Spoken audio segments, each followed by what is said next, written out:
자, 이번 이야기는 시청자 본명님께서 찾아와 주셨습니다. 어떤 이야기를 들려주실지 바로 들어보도록 할게요. 네, 안녕하세요. 제가 어떤 얘기를 해드리면 좋을까 하다가 제가 오케스트라를 했었어요. 이제 거기서도 진짜 무서운 일을 많이 겪었거든요. 그래가지고 단원일 때 얘기를 해드릴게요. 그럼 본명님은 귀신을 보시니까 말씀을 하실 네네. 수 있겠잖아요. 네네. 예술 쪽 계통이라든지 아니면 그런 공연장에 귀신이 많은 이유가 뭐라고 생각을 하세요? 노래를 너무 좋아해요. 귀신들이. 네, 그리고 그냥 자기들도 노래에 홀리는 느낌? 그러니까 빨려 들어오고 이렇게 좀 몰린다 느낌이네요. 네. 그리고 확실히 오케스트라도 거울에 있는 연습실이 많아요. 아무래도 봐야 되니까 본인의 모습을. 네, 근데 약간 거울 속에서 귀신들이 장난치는 걸 좋아하는 것 같아요. 다 있다. 거울, 음악, 다 있네요. 좋아하는 건. 또 오케스트라는 사람이 많잖아요. 사람 수가 많으니까 왜 귀신이 사람 많은 곳 좋아해서 클럽 좋아한다고 그러잖아요. 그렇죠. 약간 그런 느낌? 오케스트라도 단원이 막 몇백 명 이러잖아요. 엄청 많죠. 몇십 명이지 최소. 이었거든요, 저는. 그러다 보니까 그러신 것 같아요. 알겠습니다. 그러신 것 같다. 바로 들어보도록 할게요. 렛츠가! 본명입니다.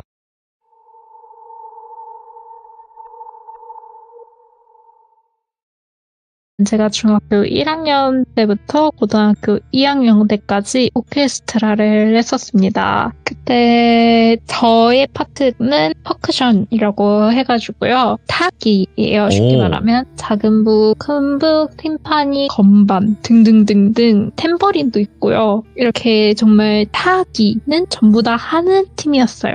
이게 실력이 검증된 사람들이 들어가는 게 아니라 오디션을 보고 얘는 들어오면 잘하겠다 하는 애들을 뽑는 오케스트라였어요. 그래서 제가 합격을 해서 들어가게 됐어요. 그리고 1년 동안 이론 공부만 배워요. 그리고 나서 다시 또 악기 파트 배정을 받아요. 내가 악기 파트를 뭘 할지 모르고 들어가는 거예요, 오케스트라에.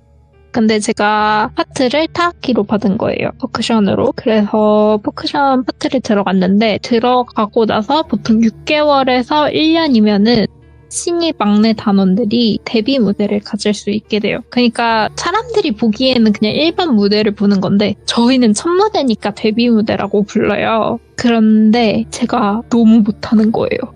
동기들은 어느 정도냐면은 그래도 면접을 보고 들어온 사람들이니까 선배들 톤을 보고 따라칠 정도예요.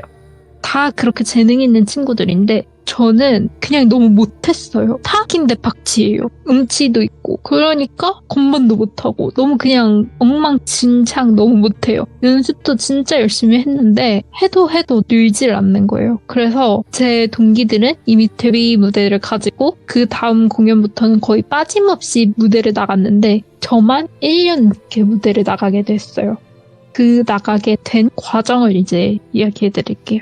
제가 동기들이 이제 무대를 나가고 나서 또 밑에 후배들이 들어올 거 아니에요. 근데 되게 무시를 많이 당했어요. 너무 못하니까 선배들도 연습 안 하냐? 이러면서 혼을 많이 내셨고 후배들도 그냥 겉으로는 선배 뭐 이러지만 실제로는 쟤 진짜 못함 약간 이게 눈에 보이는 거예요. 그래서 제가 원래 이게 수요일, 토요일, 일요일이 고정 연습 날짜였는데 담당 선생님이 있어요. 악기 파트마다. 그래서 악기 파트 선생님한테 몇 월 며칠 몇 시부터 몇 시까지 개인 연습을 하겠다라고 미리 연락을 하고 그 다음 연습실 가서 몇 번 방을 사용하겠다라고 얘기를 하고 혼자 연습을 해요. 왜냐면 그게 안전 문제 때문에 그렇게 하는 거거든요. 근데 저는 처음에는 그 문자를 꼬박꼬박 잘 보냈어요. 근데 어느 순간 좀 귀찮은 거예요. 왜냐면은 제가 데뷔 무대를 너무 나가고 싶어서 수토 1이 고정 연습일인데도 월, 화, 목, 금도 나가고 개인 연습을 그리고 그 다음에 수토 1 남아서 연습하거나 아니면 먼저 와서 연습하거나 이렇게 개인 연습을 좀 많이 가졌어요. 근데 레슨 선생님은 좀 많이 혼내시는 선생님이어서 이제 레슨 선생님 눈을 피해서도 연습을 하고 이러다 보니까 안전상의 문제가 있다고 그랬잖아요. 그래서 2명 이상씩 연습하게 했어요. 그러니까 혼자 연습하러 못 가요. 꼭 2명이 누구누구가 연습합니다. 이래야 되는 거예요. 근데 저는 혼자 연습을 했거든요. 왜냐면 거의 왕따였어요. 너무 못하니까. 그래서 아무도 저랑 같이 연습을 해주려고 하질 않는 거예요. 그리고 저랑 연습하면 저한테 좀 진도를 맞춰야 되고 이러니까 그래서 저 혼자 연습을 나가는데 그럼 허락을 또 안 해주니까 이제 그냥 말도 없이 혼자 연습을 나가게 됐어요. 근데 혼자 연습을 하는데 원래 타기 연습실은 1번 방에서 주로 했었어요. 1번 방이 네. 제일 넓어서. 근데 악기실에서 1번 방까지는 정반대의 거리에 있어요. 그래서 제가 1번 방까지 가기가 너무 귀찮은 거예요. 왜냐면 타악기니까 막 끌고 다녀야 되고 무겁잖아요. 그래서 제가 좀 더 비교적 가까운 중간 지점쯤에 있는 소연습실이라는 곳에서 연습을 하기 시작했어요. 근데 다른 방은 거울이 하나도 없는데 소연습실은 거울이 있는 방이었어요. 근데 제가 이렇게 타악기를 연습하고 있으면은 그냥 뭐 별일이 계속 없었는데 어느 날 갑자기 피아노 소리가 들리는 거예요. 근데 저희 오케스트라에서는 피아노 연주자가 없었거든요. 근데 물론 피아노가 대연습실이라고 해서 큰 연습실, 그 다음 중연습실이라고 해서 두 번째 큰 연습실, 그 다음 소연습실 1, 2, 3, 4, 5, 6, 7, 8 이렇게 크기 순이거든요. 근데 저는 소연습실에서 연습했잖아요. 그 대중소에만 피아노가 있어요. 근데 제가 타악기 연습을 하면 피아노 소리가 들려요. 나 말고 여기 아무도 없거든요. 이 건물 자체에 나 말고 아무도 없는데. 그래서 제가 타악기 연습을 하다가 피아노 소리가 들리면 연습을 멈추고 누구지? 약간 이렇게 듣잖아요. 어디서 들리는 거지? 하는데 제가 연습을 멈추면 동시에 멈춰요. 근데 다시 시작하면 똑같이 연습해요. 그러니까 똑같이 피아노 소리가 들려요. 근데 제가 멈추고 다시 들으려고 하면 이게 진짜 제가 멈추고 멈추는 이런 느낌이 아니라 진짜 동시에 멈춰요. 그리고 시작하는 것도 동시에 시작해요. 제가 듣고 시작하는 게 아니라 너무 이상한 거예요. 그래서 내가 누군지 찾겠다. 그리고 저희가 그런 게 있었어요. 내 악기가 아닌 남의 악기는 절대 손대지 말 것. 그런 규칙이 있었는데 저희는 아까도 말했다시피 피아노 연주자가 없었잖아요. 근데 피아노 소리가 들린다? 이거는 어떤 피아노 파트가 아닌 단원이 그냥 장난치고 있나 보다 라고 해서 후배면 혼내야겠다, 경고를 해야겠다 해가지고 선배라는 생각은 전혀 못했고요. 그래서 제가 연습실을 이렇게 막 돌아다녔어요. 중연습실도 가고 대연습실도 가고 했는데 아무도 없는 거예요. 심지어 불도 꺼져 있고 아무도 없어요.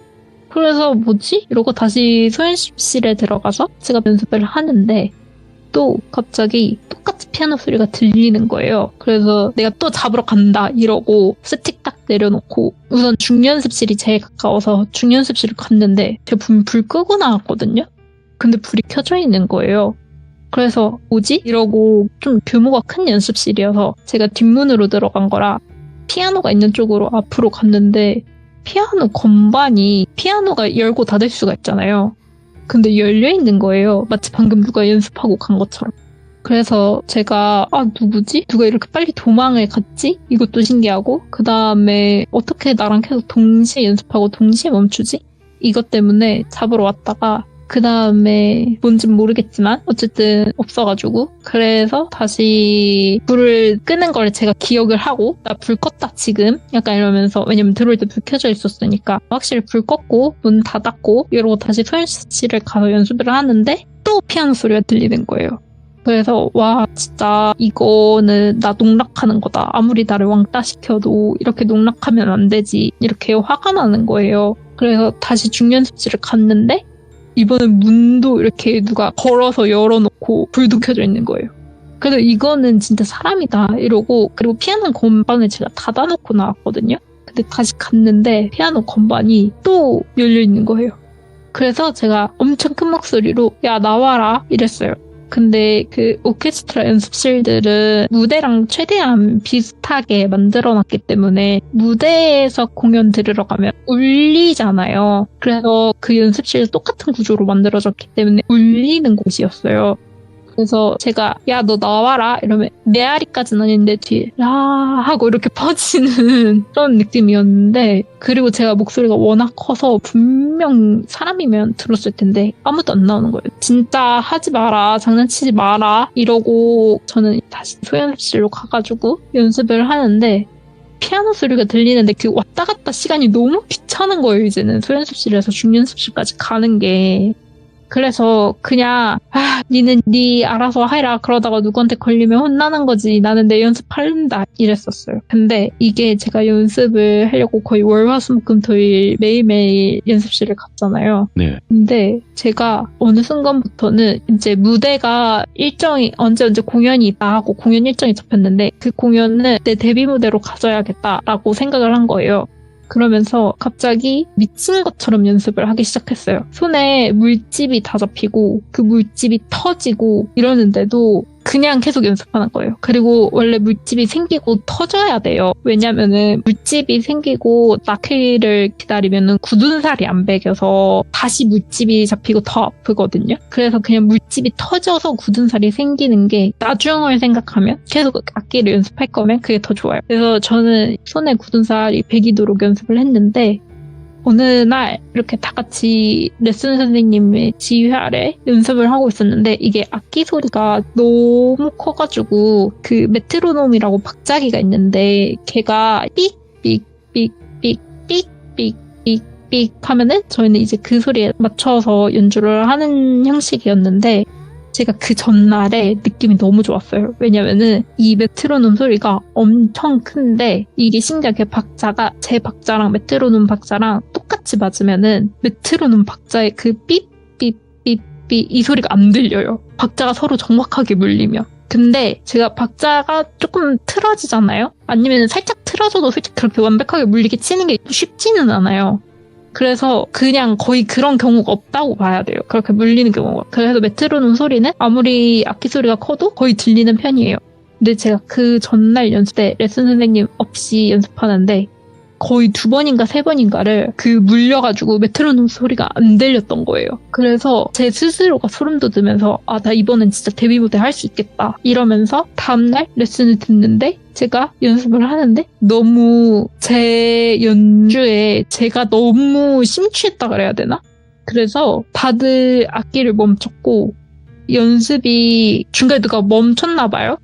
잠깐 네. 멈춰 약간 이러면서 레슨을 진행할 거 아니에요. 근데 제가 그걸 못 듣고 그냥 미친 듯이 연주를 한 거예요. 혼자. 갑자기 혼자 독주를 한 거예요. 미친 듯이. 근데 갑자기 선배 한 명이 저한테 야야 너 미쳤어? 막 이러는 거예요. 그래서 네? 왜요? 선배 왜요? 이러는데 야 디 이거 뭐야? 이러는 거예요. 그래서 보니까 제 손이 다 불어 터져서 악기에 피가 다 튄 거예요. 근데 저분은 몰랐어요. 그것도 모르고 악기 연주를 한 거예요. 근데 진짜 좀 거의 살인 현장처럼 피가 악기에도 물들어있고 스틱에도 물들어있고 바닥에도 흘러있고 진짜 그 정도인데 제가 그럼 손이 진짜 아팠을 거 아니에요. 손에서 나온 피인데. 근데 그것도 모르고 연습한 거예요. 그래가지고 저희가 의무실이 있었거든요. 그래서 의무실 갔다 와라 해가지고 그러면서 선배들이 더 무서운 게 뭐냐면은 너 괜찮아? 이게 아니라 악기가 나무니까 악기에 이렇게 피 묻으면은 금방 썩는다고 이거 닦고 가라고 이렇게 혼을 냈어요.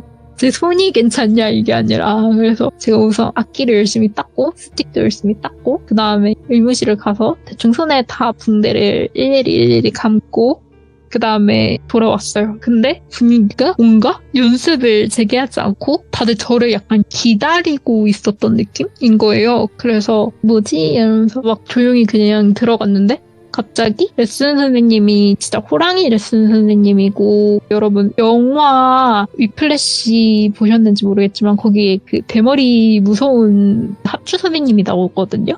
그 선생님이랑 거의 똑같은 레슨 선생님이었어요. 진짜 무섭고 사람을 가스라이팅하고 극악으로 몰아가서 성장하게 하는 케이스. 근데 저를 그렇게 극악으로 많이 몰고 가셨는데 그날 또 사람들이 다 쳐다보는 앞에서 혼자 연주해보라는 거예요. 그럼 너무 떨리잖아요, 제가. 그리고 방금 전에 피도 흘렸고, 그러니까 손도 너무 아픈 상태고, 너무 무서운데 지금 나 혼자 연습하라고? 이것도 나 혼내려고 하는 거 아니야? 하면서 근데 혼나지 말자. 정신 바짝 차리자. 이러면서 연습을 했어요. 정신 진짜 차려야 돼. 똑바로 정신 차리고 레슨 선생님께 안 혼나는 게 목표다. 이러면서 제 파트를 하는데 갑자기 멈춰 이러는 거예요. 그땐 또 소리가 잘 들렸어요. 그래서 멈춰 이래서 네 하고 이렇게 멈추고 레슨 선생님이 어떤 평가할지 이렇게 눈 깔고 있는데 너 어깨 피고 허리 펴 이러는 거예요. 그래서 제가 뭐지 이러고 어깨 피고 허리 피고 고개 여전히 눈 내리 깔고 있는데 이번에는 네가 파트장 해라 이러는 거예요. 그러니까 파트장이 뭐라고 해야 할까? 리더? 제일 리더이면서 그 다음에 그 공연 퍼커션 파트에서 제일 잘하는 사람이 파트장을 맡아요. 그래서 레슨 선생님이 없는 연습 때 연습을 주도하는 사람이에요. 근데 제가 선배들이 위에 세 기수나 있는데 제가 파트장을 하라는 거예요. 보통 제일 맨 위 기수 선배가 파트장 하거든요. 왜냐면 오래 할수록 솔직히 잘하잖아요. 저보다 3년 더 한 선배님인데 그래서 제가 3년을 건너뛰어서 최초로 거의 막내가 파트장을 맡게 된 거예요. 그러면서 데뷔 무대도 제가 갖게 되고 그리고 저희 파트만 레슨하는 거 말고 전체 합주를 들어갔는데도 갑자기 자 잠깐만 다 멈춰봐 타악기만 해봐 해서 타악기만 다 같이 연주를 했는데 갑자기 합주 선생님이 저를 딱 찝는 거예요. 그러면서 너 건반으로 가서 어떤 파트 부분 쳐볼래? 해서 제가 심지어 연습 안 했던 거고 악보는 몇 번 봤지만 처음 쳐보는 구간이었는데 진짜 빠른 부분이었는데 제가 그걸 했는데 성공한 거예요. 저는 제가 하고도 좀 놀랐는데 근데 합주 선생님이 기존 건반 너 빠지고 분명히 너가 들어가라 이러는 거예요. 그러니까 저는 솔로 파트에 파트장까지 하고 이렇게 겹경사가 난 거죠. 데뷔 무대도 하게 되고 그러니까 완전 대박인 거예요. 그래서 제가 너무 행복했어요. 근데 어느 날 무대를 갖기 한 3일 전쯤에 저 혼자 지하 비상구 계단에서 혼자 오케스트라는 보통 악보를 안 외우거든요. 왜냐면 연주 시간이 막 2시간에서 3시간 이러니까. 근데 저는 악보를 다 외울 정도로 연습을 진짜 많이 했었어요, 그때. 근데 그거를 되게 질투? 꼴 보기 싫어하는 그런 친구들이 많아서 제가 이제 미리 나와서 그 비상구 계단에서 쪼그리고 앉아서 악보를 보면서 혼자 손으로 그냥 무릎 치면서 연습을 하고 있었는데 갑자기 그 중간에 그만둔 선배가 지나가는 거예요. 그래가지고 저희가 또 군기가 진짜 바짝 들어간 오케스트라였거든요. 완전 군대에 비할 수는 없겠지만 선배라고 부르면 안 되고 선배님이라고 해야 돼요. 그리고 존댓말 써야 돼요. 그 존댓말이 약간 어른한테 쓰는 존댓말. 선배님 안녕하십니까? 선배님 어쩌고저쩌고 이런 느낌. 근데 다른 파트긴 했는데 그 선배님 얼굴을 어쨌든 알고 중간에 그만두긴 했어도 선배님은 선배님이니까 제가 앉아있던 자리에서 벌떡 일어나서 안녕하십니까 선배님 이랬어요. 근데 그 자리에 저밖에 없었고 선배님만 지나갔는데 선배님이 저를 쳐다도 안 보고 지나가는 거예요. 제 인사를 무시하는 거예요. 그래서 제가 너무 기분이 나쁜 거예요. 아니 아무리 내가 싫을 수 있어도 인사까지 무시할 일인가? 너무 기분이 나빴어요. 근데 그리고 나서 그 선배가 알고 보니까 저희 오케스트라는 특이하게 항상은 아니고 종종 발레를 하는 무용하는 팀이랑 같이 무대를 꾸렸어요. 그래서 오케스트라 연주음악에 맞춰서 발레를 하는 그 팀이 있었는데 제가 비상구 거기서 인사를 했던 선배님이 발레 연습하시는 선배님이셨어요. 근데 그 선배님이 알고 보니까 중간에 그만뒀는데 하도 도와달라고 해서 제가 데뷔 무대로 갖기로 했던 그 무대에 발레로 들어오신다는 거예요. 그래서 그냥 그래서 오셨구나 그냥 이러고 있었는데 그 선배님 별명이 뭐였냐면은 어떤 도구 같은 거를 이게 발레가 완전 전통 발레는 아니고 뭔가 던져서 돌려서 받는 이런 것도 하고 약간 묘기를 많이 부리는 그냥 발레는 바탕이 되는 그런 무용을 하는 선배님이었는데 그 선배님이 이렇게 던져서 받는 걸 진짜 잘했어요. 그리고 그 던지는 높이도 진짜 높고 그래서 그 선배의 별명이 그 기술을 토스라고 해요. 던져서 받는다고 해서. 근데 그 선배의 별명이 토스 신이라고 할 정도로 너무 잘하는 진짜 너무 잘하는 선배인데 중간에 그만둔다고 했을 때 의아했어요. 그래서 저렇게 잘하는 사람이 왜 그만두지? 약간 이랬던. 근데 그 선배가 다시 무대 도와주기로 왔다 그래서 그런가 보다 하고 이틀 전쯤에 리허설을 진행하게 되었는데요. 하필 제가 합주 선생님의 지정으로 건반 솔로를 맡게 되었는데 그 건반 솔로에 맞춰서 그 발레 선배님이 던져 딱 받는 그런 장면이 있었어요. 근데 제가 지휘자도 보고 발레하는 선배님도 보고 그러면서 제 솔로 파트를 들어가려고 하는데 솔로 파트를 치다가 그 선배님을 딱 봤는데 제가 모든 귀신을 항상 봤던 건 아니고 뜨문뜨문 귀신을 봤었거든요. 근데 그 리허설 하는 곳에서 조명 위에 제 또래? 한 중학교 1학년? 중학교 1학년에서 초등학교 6학년 되는 여자애가 그 조명 위에 앉아서 공중이니까 다리 왔다 갔다 딸랑딸랑 이렇게 왔다 갔다 흔들고 있는 거 있잖아요. 그러면서 거기 앉아서 막 생글생글 웃고 있는 거예요. 그래서 연주하기 전부터 쟤 뭐야. 신경 쓰여. 나 데뷔 무대 얼마 안 남았는데 신경 쓰여. 또 귀신 보여. 약간 이러고 있었는데 이제 제 솔로 파트랑 그 발레 던지는 파트가 동시에 이루어지는데 갑자기 그 귀신이 던진 그 소품을 잡아서 밑으로 내려 꽂은 거예요. 이게 근데 위에 부분이 무거워서 보통 떨어질 때 위에 부분이 밑으로 내려오고 그거를 선배는 가벼운 부분 잡아채서 이렇게 받아내는 거여서 그래서 어려운 기술이라고 하는 건데 그 여자애가 내려 꽂아버리니까 이게 무거운 쪽으로 떨어진 게 아니라 진짜 가벼운 쪽으로 세로로 해가지고 이렇게 팍 꽂혀지면서 떨어지는 거예요. 근데 그거를 선배가 소리 지르면서 옆으로 피하면서 주저앉는 거예요. 그리고 저도 솔로를 하다가 너무 깜짝 놀라서 연주를 멈췄고 그 선배는 야악 하고 비명을 질렀고 그래서 아수라장이 된 거예요. 그래서 리허설 잠깐 멈춘다 그러고 다들 그 선배한테 달려가고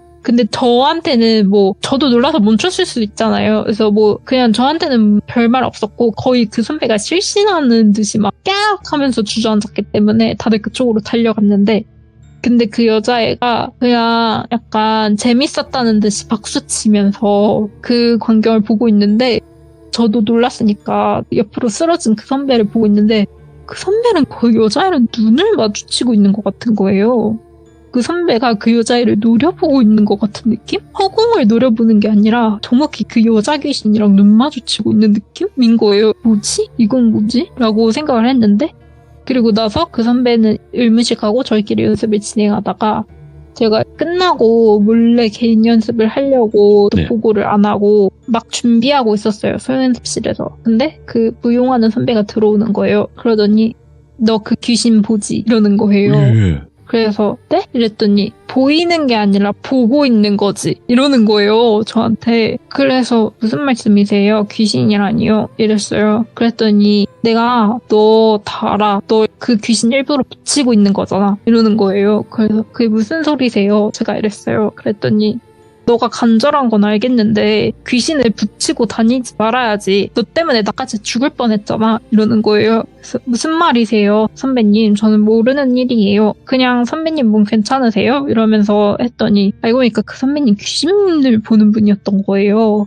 근데 자기가 무용을 하면서 귀신을 너무 많이 봤대요. 그래서 무용을 더 이상 할 수 없게 되었다 해서 그만둔 건데 사람들이 좀 도와달라고 해서 온 건데 선배님도 그 여자 귀신을 봤고 그 여자 귀신이 선배님을 향해 소품을 던진 거를 선배님은 봤고 그리고 그 여자 귀신이 선배님을 헤아렸던 걸 봤는데 선배님은 이제 그 여자 귀신이 나 때문에 온 귀신이다 라고 얘기를 하는 거예요. 그래서 제가 아니에요 선배님 제가 어떻게 귀신을 붙이겠어요. 전 무당집도 간 적 없어요 이랬어요. 그랬더니 보는 거잖아. 보이는 게 아니라 보는 거잖아. 막 계속 이러는 거예요.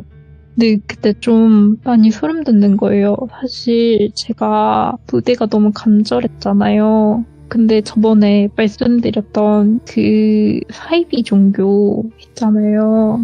그때 그 사이비 종교가 기도를 하면 귀신들이 나를 도와준다라는 거였잖아요. 사실 제가 너무 간절해서 엄마한테 얘기를 했었고 엄마가 너 그러면은 그 기도를 하면은 이번에 효과를 보고 효과를 봤으면 이제 그 종교 열심히 믿는 게 어떠냐. 이번엔 속눈썹 치고 기도를 해라 라고 한 거예요. 그래서 기도를 했어요. 그래서 실제로 그 여자 귀신이 저한테 붙었어요. 근데 원래 있던 귀신이래요. 그 여자애가 선배님 말로는. 원래 그 연습실에 있는 귀신. 약간 형체를 잃어가는 귀신이었대요, 사실은. 완전 희뿌옇고 뭔가 안개처럼 뭉개져 있는 느낌? 근데 제가 그 사이비 종교 기도를 하면서 걔가 점점 형체를 갖추기 시작한 거예요. 그러더니 그 선배를 해할 수 있게 될 정도로 사람의 형체도 갖추고 힘도 갖게 된 거예요, 걔가. 그래서 선배가 너 그만하라고 이렇게 하는 거예요. 근데 선배가 그 귀신이 너를 그냥 놓아주겠어? 이러는 거예요. 그때까지 엄마한테 뭐 재물을 바쳐야 된다 그런 것도 들은 게 없고 그냥 귀신들이 나를 도와줄 수 있게 도와달라고 기도해라 이런 것밖에 들은 게 없었단 말이에요. 근데 선배는 사실 그 종교에 대해 알고 있었던 거예요 또. 그러니까 제 수명을 자기가 먹고 자기는 점점 선명해져 가는 거예요. 그러면서 제가 잘 되길 도와주긴 하겠죠. 근데 저는 점점 사라지는 거예요 이 세상에서. 그러니까 걔랑 저랑 뒤바뀌는 거예요 서로. 어이구, 예. 근데 그것까진 몰랐던 거예요, 저도. 그래가지고 그 선배가 그만두라고, 그거 하지 말라고, 기도하는 거 그만두라고. 네가 개인적으로 연습해서 해야지. 귀신의 힘으로 하면은 너 언제까지 그 귀신한테 매달릴 거냐고, 완전히 걔한테 뺏기고 나서야 그만둘 거냐고, 야. 그렇게 한 거예요. 제가 그래서 알겠습니다 하고 저도 기도를 멈췄어요. 그렇게 해서 어쨌든 무대는 성공적으로 끝났어요. 그 선배도 무사히 다치지 않고 끝났고. 근데 그 선배가 나중에 비상구에서 저의 인사를 무시했다고 했잖아요. 네. 그것도 사실은 그때까지는 선배가 제가 귀신을 못 본다고 생각했을 때요. 그리고 저도 제가 귀신 본다고 어렸을 때 얘기했다가 왕따당한 경험이 있어서 아무도 제가 귀신 본다는 사실을 얘기하지 않았고 그래서 선배도 일반인들은 보통 귀신을 보지 못하니까 그냥 제 옆에 그 여자애가 이미 붙어 있었대요. 저는 몰랐는데. 그래서 선배가 괜히 그 여자애랑 자기랑 눈이 마주치고 그리고 괜히 아는 체를 했다가 저를 해할까봐 저를 무시하고 지나간 거예요. 그러니까 그 귀신을 사실 무시하고 지나간 거죠. 근데 알고 보니까 저는 그 귀신을 보고 있었고 그리고 그 귀신의 힘을 받고 있었어요. 그거를 선배는 이틀 전에 자기가 다칠 뻔하면서 알게 된 거고 그리고 나서 저는 무사히 잘 무대에 올라갔고 다들 너 진짜 잘한다 이렇게 됐는데 그러니까 저도 기도를 멈췄어요. 하지 말아야겠다. 이제 진짜 내 실력으로 해야지 이렇게 했더니 엄마가 화를 내는 거예요. 너 그렇게 간절한데 그렇게 네가 필요할 때만 하면 어떡하냐. 평소에도 잘해야지. 네가 필요할 때만 하고 빼는 게 어딨냐 하는 거예요. 근데 그것부터 약간 사이비 같잖아요. 교회나 다른 정상적인 종교들은 원래 필요할 때 찾아오라 이러잖아요. 근데 엄마가 믿는 사이비 종교는 필요할 때 찾으면 안 돼요. 평소부터 잘해야 된다. 평소부터 공을 쌓아야 된다. 기도를 해서. 그리고 필요할 때만 찾는 게 더 악랄한 거다. 네. 약간 이렇게 설파하는 그런 종교였는데 그래서 엄마가 너 계속 기도를 하라고. 근데 엄마 나 그냥 이제 내 실력으로 할래 이랬는데 제가 기도를 안 했어요. 그랬더니 진짜 귀신빨이 떨어졌는지 물론 예전만큼 최악은 아니지만 그냥 완전 잘하는 정도는 아니? 그냥 보통의 정도가 되었어요. 이제 사람들도 좀 의아했어요. 너 그때는 진짜 신들린 것처럼 잘하더니 요즘에 연습이 게으른가 봐? 막 약간 이런 식으로. 근데 연습은 매일 나갔거든요. 나머지 네. 개인 연습은 계속 나갔는데 근데 어느 날 제가 또 다음 무대에 그 공연의 멤버로 될지 안 될지 또 애매해진 거예요. 왜냐면은 제 실력이 그만큼 떨어져서. 그래서 제가 너무 불안해하고 잠도 못 자고 그랬었어요. 잠자기 직전까지 그 공연 무대만 계속 보고. 근데 네. 갑자기 이상하게 그 메인 솔로 파트장이 된 멤버가 갑자기 다리에 수술을 들어가야 된다 하면서 자리가 생긴 거예요. 근데 제가 그때 뭐든 하고 싶어서 뭐든 다 연습하고 있었거든요. 아이고, 모든 파트를. 예. 다 그 모든 파트를. 그래서 완전 그 사람만큼 잘하는 건 아니지만 그 파트를 할 만한 사람이 저밖에 없는 거예요. 그래서 제가 급하게 들어가서 제가 무대에 오를 수 있게 되었어요. 그리고 무난하게 무대도 잘 끝나고 내려왔어요. 근데 엄마가 그러는 거예요. 너 이번에 잘 됐어? 이렇게. 그래서 이번에 멤버도 돼서 공연 무대 잘하고 왔지 이랬는데 엄마가 그거 다 엄마 덕분인 거야 이러는 거예요. 그래서 그게 무슨 말이야? 그랬더니 엄마가 제가 무대에 오를 수 있게 기도를 했다는 거예요.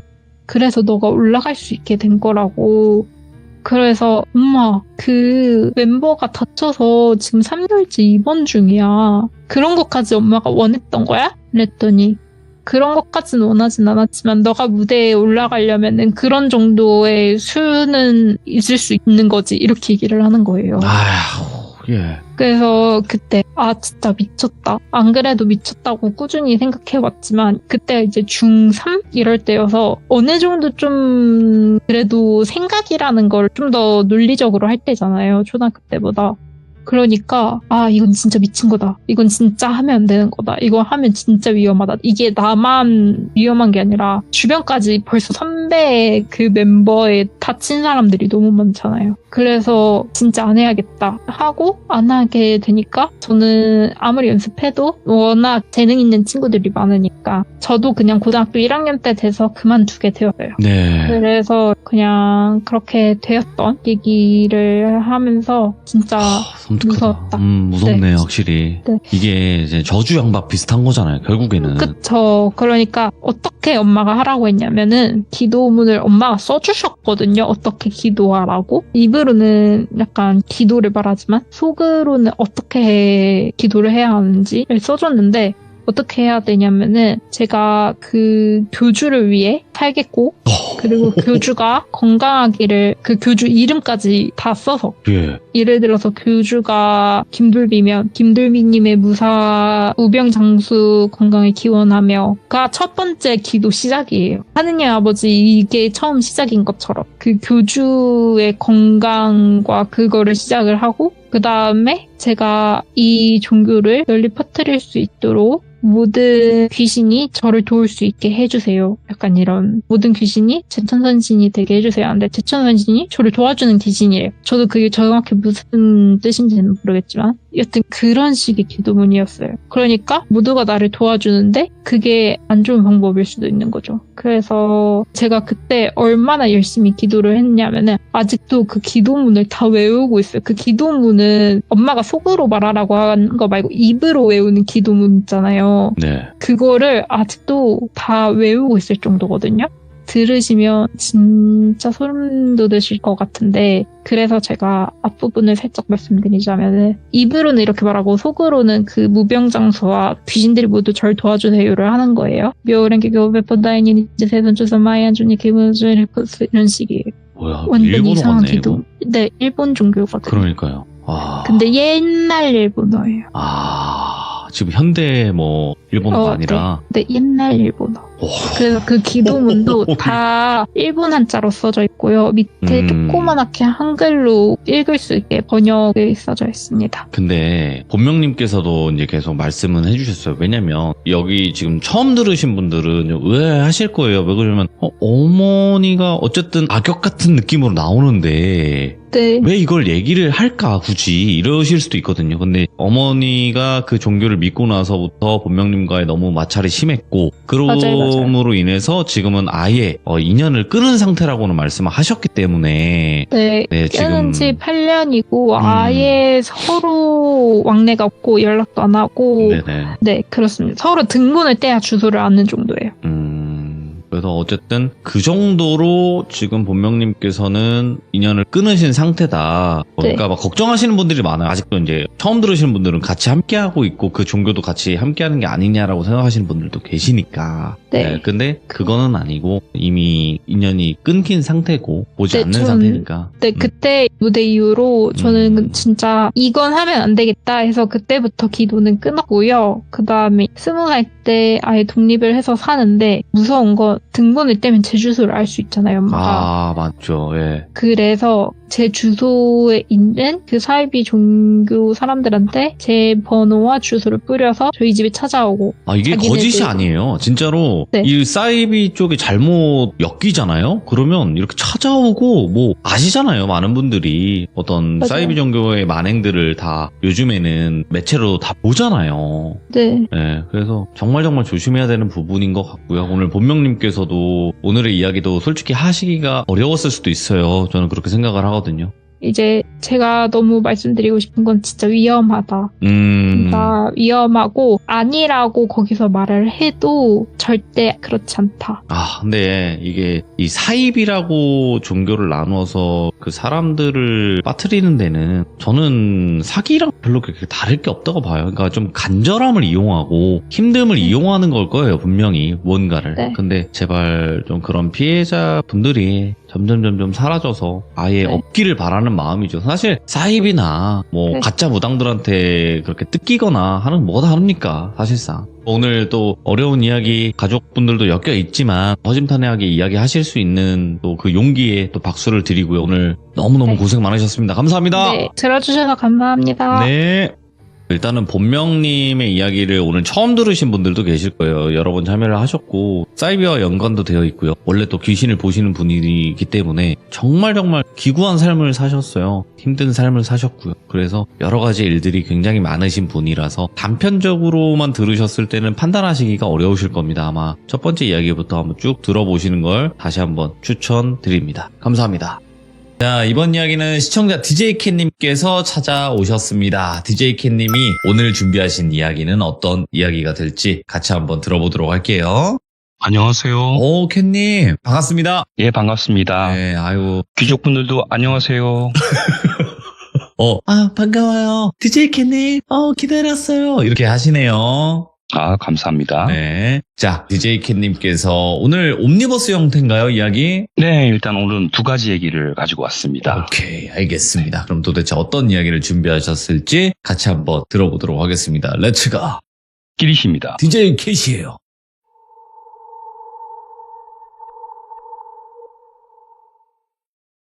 자, 오늘 두 가지 얘기가 제 3자의 입장에서는 좀 안 무서울 수도 있어요. 그런데 첫 번째 얘기는 시청하시는 남성분들이 당사자인 제가 됐다고 상상해보시고, 두 번째 얘기는 여성분들이 당사자가 됐다고 생각하시고 들어주시면 좀 많이 무서울 것 같습니다. 좋네요, 예. 자, 먼저 첫 번째 얘기의 키워드는 죄와 벌이에요. 제가 26년 전쯤 경기도 이천에서 일할 때였거든요. 저는 귀신을 보지는 못하지만 그나마 귀신이라는 존재가 있을지도 모른다라고 생각하게 해준 후배가 하나 있어요. 제가 이천에 어느 클럽에서 일을 하고 있는데 저보다 1살 어린 남자 DJ 한 명이 새로 옵니다. 이 친구를 이천이라고 할게요. 머리는 완전 짧은 스포츠 머리에 옆머리는 이제 칼자국으로 영어 Z자를 새겼고 눈썹, 코, 입술, 배꼽, 젖꼭지에는 진짜 각종 피어싱들이 어마어마하게 했더라고요. 꼭지에도? 예, 젖꼭지에도. 그리고 온몸의 문신이 완전히 피부는 까무잡잡해서 눈꼬리는 올라가고 거기다가 남자들이 첫인사를 할 때 흔히들 남자들끼리 악수를 한다거나 목례를 하잖아요. 이천이는 손을 합장해가지고 스님들처럼 인사를 하더라고요. 정말 뭔가 특이했어요. 속으로 와, 저 친구 장난 아니겠는데? 라고 생각을 하고 있었는데 근데 이천이랑 며칠 일을 해보니까 외모하고는 완전 딴판인 거예요. 그 친구가 대기실에 앉아갖고 쉬는 시간에는 십자수를 합니다. 정말 어이가 없었어요. 십자수를 해요. 근데 십자수를 굉장히 잘했어요. 그래서 전 DJ들한테 핸드폰 번호가 이렇게 띠처럼 이렇게 둘러있는 핸드폰 손잡이 그런 거를 십자수로 전화번호를 만들어갖고 선물도 해주고 그랬었어요. 그리고 며칠 있다가 이천이가 귀신을 본다는 사실을 제가 알게 됩니다. 그때 숙소가 아파트였는데 담배도 안 피우는 이천이가 가끔씩 나가요. 그러다가 제가 담배 피러 나가다가 우연히 층과 층 사이에서 창밖을 보며 뭐라 얘기하는 모습을 제가 보게 돼요. 그래서 뭐 하냐고 물었더니 바로 옆집 베란다에 웬 아이가 앉아있어서 얘기하고 있었대요. 그래서 제가 빼꼼 보니까 아무것도 없더라고요. 아무도 없는데? 그랬더니 그리고 이 고층의 베란다에 앉아있으면 위험한 거잖아 라고 얘기를 제가 했더니 형 눈에는 안 보일 거예요 그러더라고요. 그래서 너 귀신 보냐? 그래 물어봤더니 네 그러더라고요. 그래서 안 무섭냐? 그랬더니 전혀 안 무섭대요. 그래서 클럽 안에서 많이 보겠네. 장난 아니죠 라고 대답을 하더라고요. 이천이는 자기가 귀신을 본다는 것에 대해 숨기려고 하거나 무섭다거나 하는 게 전혀 없었어요. 그런데 어느 날 같이 일하는 DJ에게 이천이가 그런 말을 하더라고요. 오늘 나갈 일이 생길 건데 운전 조심해라 그렇게 얘기를 하더라고요.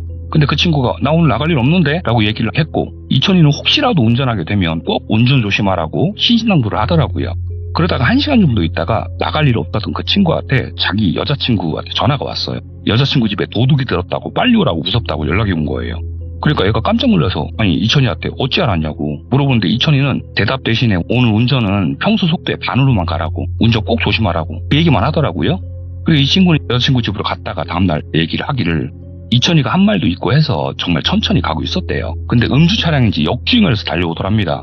그래서 정말 간신히 피했대요. 그래서 우리는 그때부터 호기심 반 재미 반으로 매일 이천이한테 야 오늘은 누가 조심해야 되냐?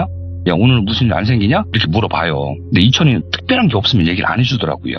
근데 한날은 저한테 형 오늘 형 몸에서 피가 보이니까 진짜 조심하시라고 이렇게 얘기를 하더라고요. 그래서 저는 찜찜하게 왜 그러냐고 물어보는데 무조건 조심하시래요.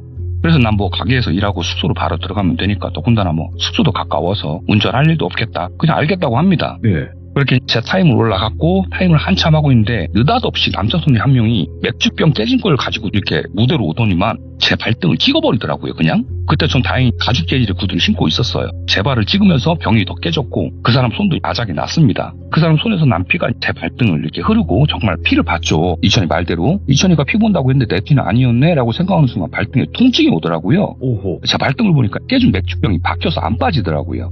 그래서 무대 위에서 발을 팍 털었어요. 유주가 빠져나가라고. 근데 안 떨어지는 거예요. 그래서 이제 손으로 잡고 조금 힘을 줘서 이렇게 뺐어요.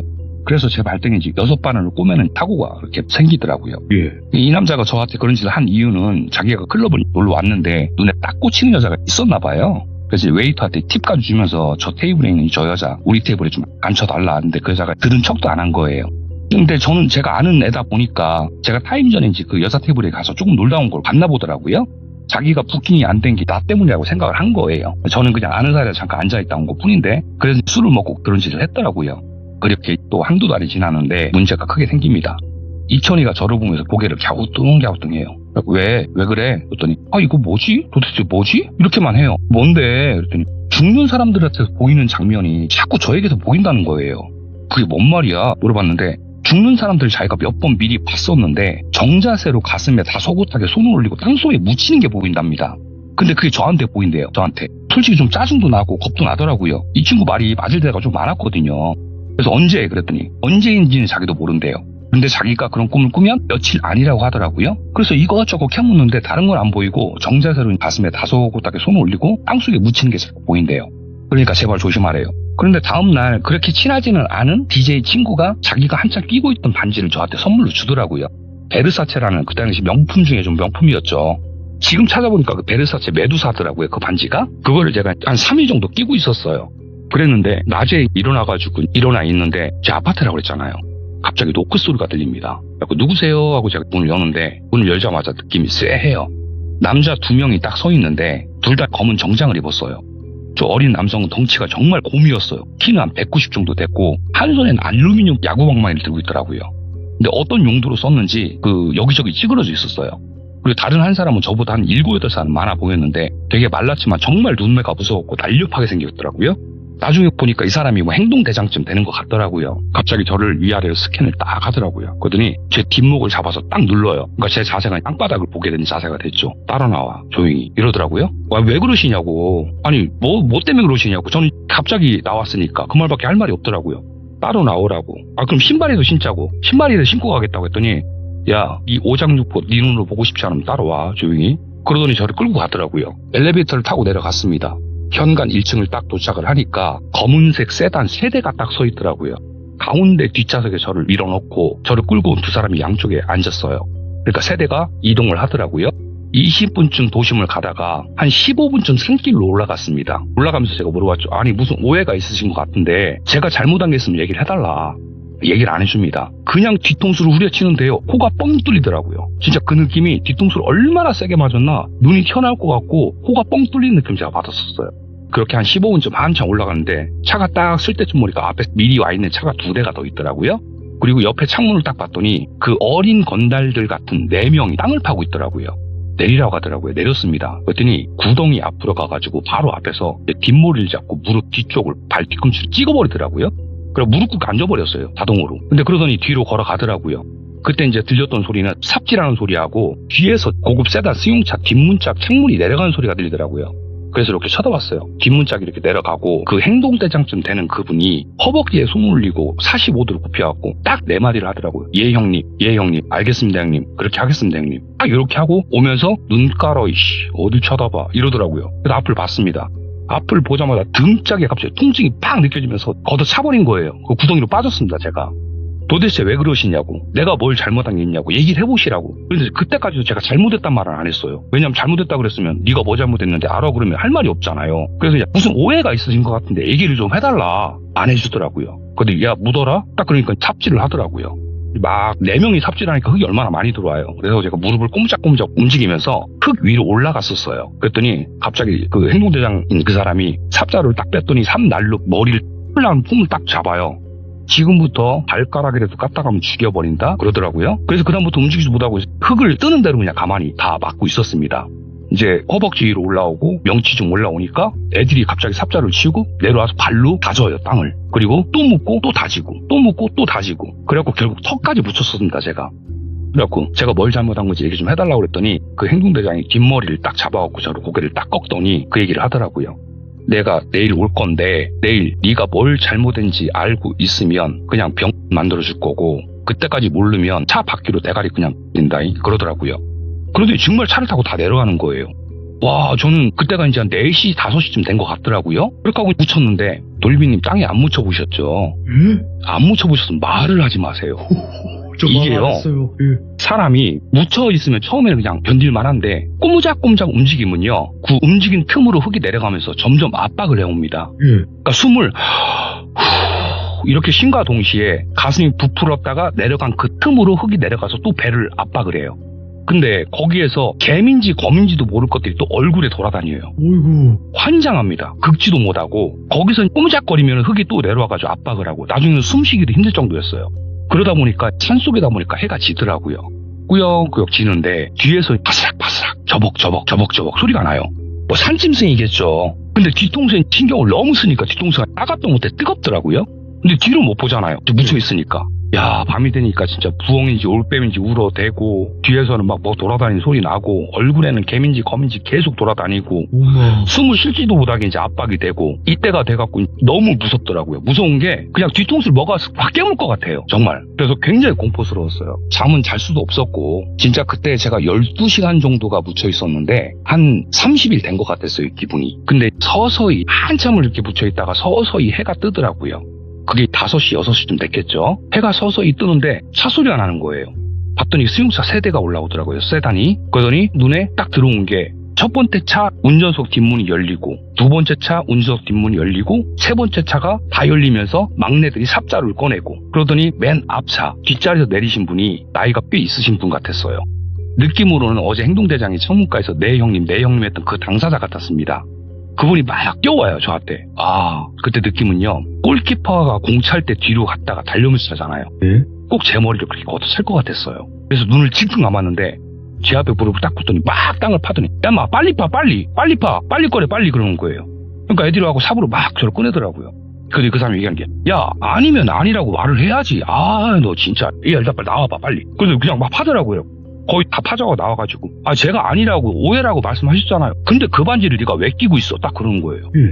친구한테 그거 받았던. 아, 그랬고 아니 그럼 물어보셨어야죠. 그랬더니 아, 미안해. 아, 일단 오해했다. 야, 극주 털고 야, 차에 타. 일단 너 배고프지? 야, 밥 먹으러 가자. 그러더라고요. 와, 근데 정말 그때 기분이 엄청나게 나빠가지고 당신들 내가 신고할 거야 이 말이 나와야 되는데 안도의 한숨이 쉬어지더라고요. 이야, 예. 그러더니 그 앞에 차 뒷자리 그 보스 같은 분 그 옆자리에 탔습니다. 그러면서 차를 돌리는데 전진 후진 좁은 길 돌리는데 갑자기 가운데 차 뒷자리에서 저한테 반지를 줬던 그 친구가 끌려 내리더라고요. 오. 얼굴을 딱 봤는데 일반인이 타이슨한테 진짜 한 10분간 일방적으로 두들겨 맞으면 아마 그런 얼굴이 될 것 같아요. 눈두덩이 부어있고 코피 터져있고 입술은 뭐 벌에 쏘인 것처럼 부어있고 완전히 그냥 피투성이가 되어 있더라고요. 그렇게 하고 저는 같이 밥을 먹으러 왔습니다. 해장국을 먹는데 저한테 100만원짜리 수표 한 장 딱 주더라고요. 그러더니 야, 미안하다 이해하고 여기 이천에 네가 있는 동안은 무슨 일 생기면 내가 다 막아줄 테니까 이걸로 옷 사입고 맛있는 거 사 먹고 이해 좀 해주라 그러더라고요. 그래서 제가 물어봅니다. 도대체 무슨 일인지 설명을 좀 해달라고. 이 건달 보스 되시는 분, 이분이 젊은 여자하고 동거를 했답니다. 아. 동거를 했는데 언제부턴가 여자 행동이 수상하더래요. 그래서 애들을 붙인 거예요. 그랬더니 어느 땡땡 클럽 DJ하고 커피를 마시고 밥을 먹고 술을 먹고 이거를 다 뒷조사를 한 겁니다. 어이구. 그래서 그 여자를 데려다가 팼대요. 그랬더니 자기가 베르사체 반지를 사준 사람이라고 이렇게 얘기를 했답니다. 그래서 어느 클럽에 베르사체 반지를 낀 사람, 그리고 지배인한테 물어보니까 숙소는 대충 어디, 그래서 잡으러 왔던 게 제가 반지를 끼고 있어서 잡힌 거라 하더라고요. 그래서 제가 이제 얘기를 하죠. 그 사장님 그랬더니 야, 인마 사장은 뭔 사장이 그냥 형이라고 불러, 형님이라고 불러 그래갖고 네, 형님 지금 저한테 잘못하셨잖아요. 그쵸? 그러니까 그래요, 미안하다 했잖아 그러더라고. 그래갖고 내가 그러면 저한테 잘못하셨으니까 제가 좀 부탁을 하나 드려도 될까요? 그러니까 뭔데? 그러더라고요. 저한테 잘못한 만큼 저 친구 좀 용서 좀 해주십시오 그랬더니 갑자기 젓가락을 탁자에 탁 놓더니 저한테 그러더라고요. 그건 네가 오버하는 거고 사람이 죄를 졌으면 벌을 받아야지. 나는 벌이든 상이든 나는 굉장히 후한 사람이요. 그리고 네가 신경 쓸 거 아니요. 밥 먹어. 딱 그러더라고요. 그렇게 하고 제가 그날 씻고 좀 자고 가게를 출근을 했습니다. 그때 지배인이 저를 보더니 귀신 보듯 놀라더라고요. 네가 어떻게 나왔어? 왜요? 그랬더니 너 어제 우리 형님이 전화 와가지고 너 이 시간부로 못 나온다고 그만둔다고 그렇게 처리하라고 했는데? 이러는 거예요. 네. 예? 뭔 소리예요? 야, 뭔 일이냐? 너 그렇게 전화하고 오늘 새벽에는 또 그 땡땡이가 그 저한테 반지 준 친구거든요? 그 땡땡이도 못 나온다고 전화오고 뭔 일이야? 그래갖고 제가 자초지종을 다 설명을 했습니다. 그때 그 지배인이 하는 말이 그 친구 앞으로 보기는 힘들 거다. 아휴 그러더라고요. 오. 그러고 나서 제가 한참 몇 년이 지난 후에 그 친구의 소식을 들어보려고 노력을 했는데 친하게 지냈던 DJ들도 연락이 안 된다 그러고 어떤 친구들은 어떤 서울에 있는 무슨 역 앞에서 다리를 쩔뚝쩔뚝 절고 가는 모습을 봤다는 친구도 있고 카더라 통신만 있었습니다. 이렇게 이번 얘기는 끝이 납니다. 네. 아까 뭐 땅속에 묻히지 않아 봤으면 말을 하지 말라고 하셔서 저 말 안 했는데 네네. 너무 숨이 막히네요 진짜. 아 진짜 묻히면요 네. 이게 뭐 물속에 이렇게 가라앉아가지고 얼굴만 내놓고 동동 떠있는 이런 느낌하고는 전혀 틀립니다. 숨을 쉴수록 점점 이렇게 압박이 와요. 계속 뭔가 예. 더 빨려 들어가는 느낌이구나. 예예. 자 그러면 이제 두 번째 이 당사자가 여성이면 어떨까? 네. 어떤 이야기일까요? 두 번째 얘기의 키워드는요. 어긋난 팬심이에요. 아직도 현역에서 뛰거나 은퇴한 DJ들에게 연락을 돌려봤어요. 아주 그러다가 좋죠. 정말 끔찍한 사건 하나를 듣게 돼서 가져와 봤습니다. 오, 예. 네, 그래서 제가 이제 돌비 공포 라디오에 제보해도 되겠냐라고 했더니 알고 있더라고요. 오. 역시 유명한 돌비님이십니다. 사랑한다고 예. 전달 꼭 해주세요. 아, 오늘 주인공 당사자도 지금 듣고 있습니다. 아 듣고 계세요. 사랑해요. 꼭 시청을 꼭 네. 시청을 한다 그랬어요. 사랑받지 예. 않았으면 말을 하지 마세요. 그죠? 예, 네. 여기 제보할 거라고 했더니 하려면 제대로 하라고 협박하에 허락을 받았습니다, 제가. 길이시죠. 예, 길이십니다. 이번 얘기는 남성분들이 아닌 여성분들이 이 실화의 주인공이라고 생각하시고 들어주시면 많이 무서울 것 같습니다. 자, 오늘 얘기의 주인공은 저보다 3살 어린 여자 DJ 얘기입니다. 이 친구는 여자 DJ 사이에서 거의 전설이었어요. 실력도 좋고 예. 얼굴과 외모가 상당히 비율이 좋고 예뻤거든요. 이 친구가 전설이었기에 이 친구 이름을 설이라고 할게요. 이 친구는 외모도 외모지만 굉장히 착했어요. 어머니는 설이가 초등학교 3학년 때 돌아가셨고 그래서 어머니 안 계시고 아버지는 10년 전에 교통사고로 하반신 마비가 되셨습니다. 그래서 집에 누군가는 붙어 있어야 했대요. 근데 4-5시간 정도는 비울 수 있어도 하루 종일 이렇게 장시간 자리를 비우거나 이럴 수는 없었다 하더라고요. 하반신이 마비다 보니까 화장실 가실 때나 식사하실 때 누가 또 봐줘야 되고 그리고 너무 또 안 움직이면 또 욕창이란 것도 생기고 하다 보니까 여동생이 자매거든요. 여동생이 이제 하루 종일 출근을 했다 퇴근을 하는 그런 직장인은 못하고 짧은 알바를 하면서 아버지를 모셨다 하더라고요. 예. 설이는 실력도 되게 좋아하고 페이를 꽤 세게 받았어요. 근데도 최소한 자기 쓸 것만 딱 빼고 전부 동생한테 보내더라고요. 아버지 이제 먹고 싶은 거 아끼지 말고 사드리라고 하고 너도 옷도 좀 사입고 화장품도 좀 사라고 하면서 정작 본인은 절대 안 써요 돈을. 근데 얘가 술은 근데 말술이에요. 말술. 진짜 말술입니다. 근데 자기 돈은 절대 술을 안 먹습니다. 얘가. 제가 만약에 설아 밥 한 끼 하자 그러면 오늘 오빠가 쏘시죠? 그럼 소주 2병만 먹을게요. 이러면서 거의 얻어먹었어요. 그런데도 어느 누구도 이 설이를 미워하거나 뒷담화를 하지 않았어요. 네. 얘가 행동이 정말 흠잡을 데 없이 공과사 구별 잘했고요. 선배들한테도 정말 깍듯했어요. 이 친구가 2000년 10월에 경상도 어느 소도시에서 있었던 일이랍니다. 오호. 설이가 날짜를 정확히 기억하는 이유는 그날의 악몽이 시작되는 날이 자기 생일이었대요. 이 설이한테는 특별한 팬이 있었어요.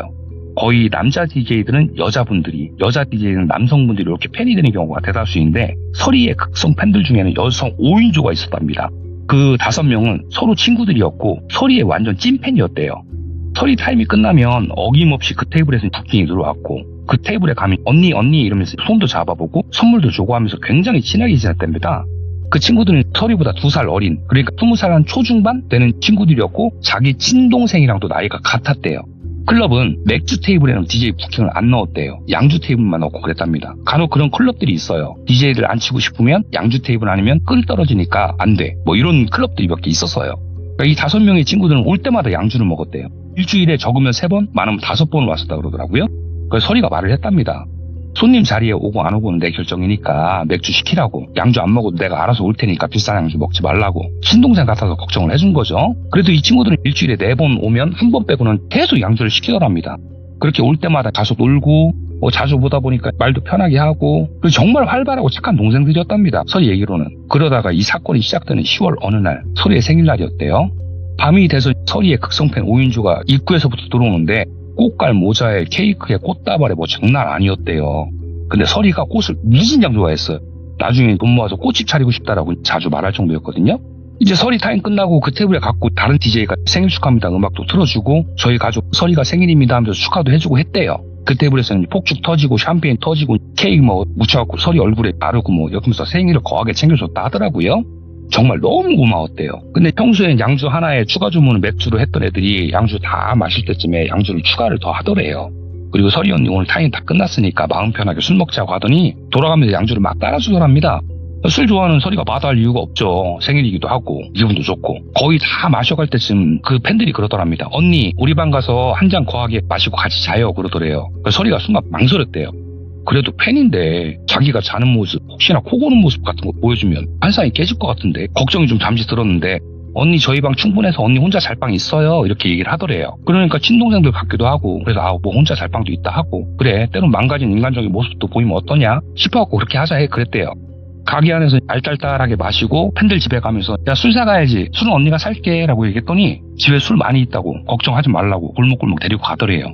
한참 골목을 이리 꺾고 저리 꺾고 하더니 파란 대문이 있는 2등 집이 나오더랍니다. 그리고 2층으로 올라갔대요. 2층에 올라가서 현관문을 열고 들어가니까 방이 2개 거실이 있고 한쪽 끝에 주방이 있더랍니다. 거실에 소파나 이런 건 아예 없었대요. 한쪽 벽에 조그마한 책상에 브라운관 컴퓨터가 놓여져 있었다고 하더라고요. 네. 이제 거실 가운데에 자리 잡고 앉았더니 술하고 안주 가져온다고 하더니 주방 가서 막 뭘 꺼내더래요. 깜짝 놀랐대요. 소주가 짝으로 나오더래요. 짝으로. 그리고 오징어 쥐포 같은 거 마른 안주가 나오고 그리고 종이컵 꺼내서 한 잔씩 따르고 또 사랑하는 설이 언니 생일 축하하며 원샷하고 짠하고 했는데 엄청 먹었대요. 근데 그날따라 얘네들이 설이 자신에게 일부러 술 좀 많이 먹이는 것 같은 예감이 들더랍니다.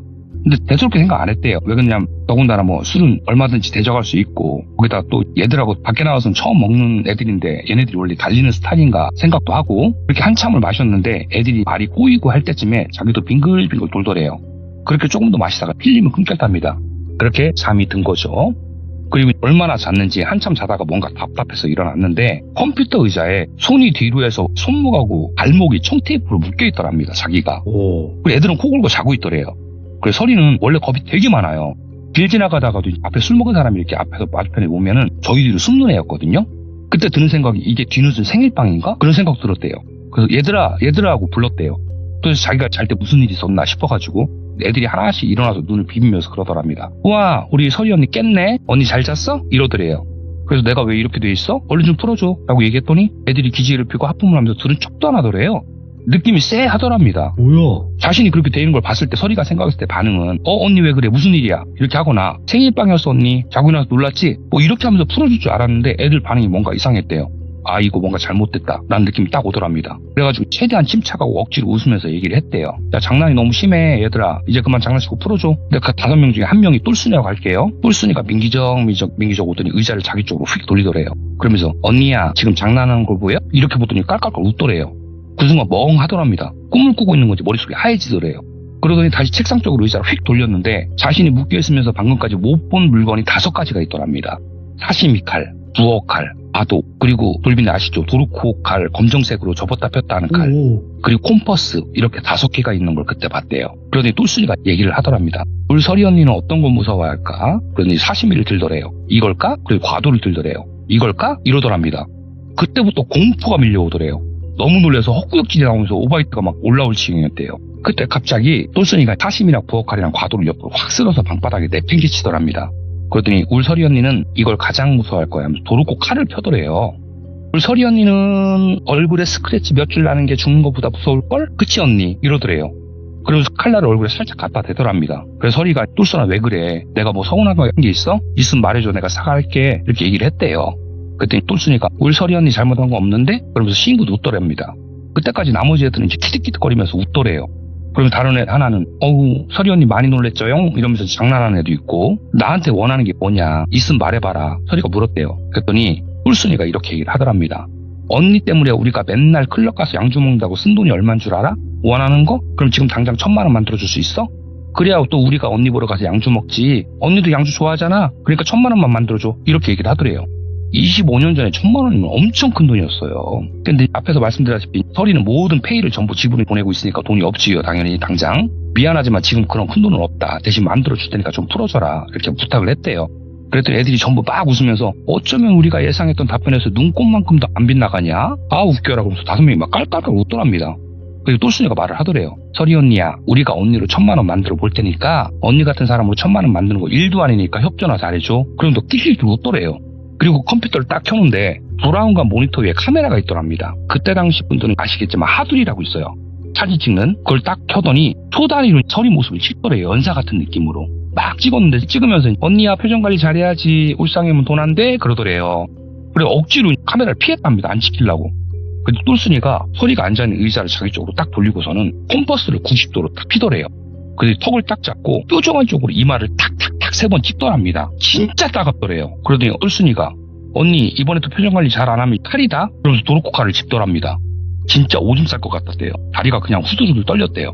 그리고 똘순이가 카메라 쪽으로 다시 서리를 돌리고는 연사를 또 찍은 거예요. 이제 어느 정도 찍으니까 얘들아 하고 부르더래요.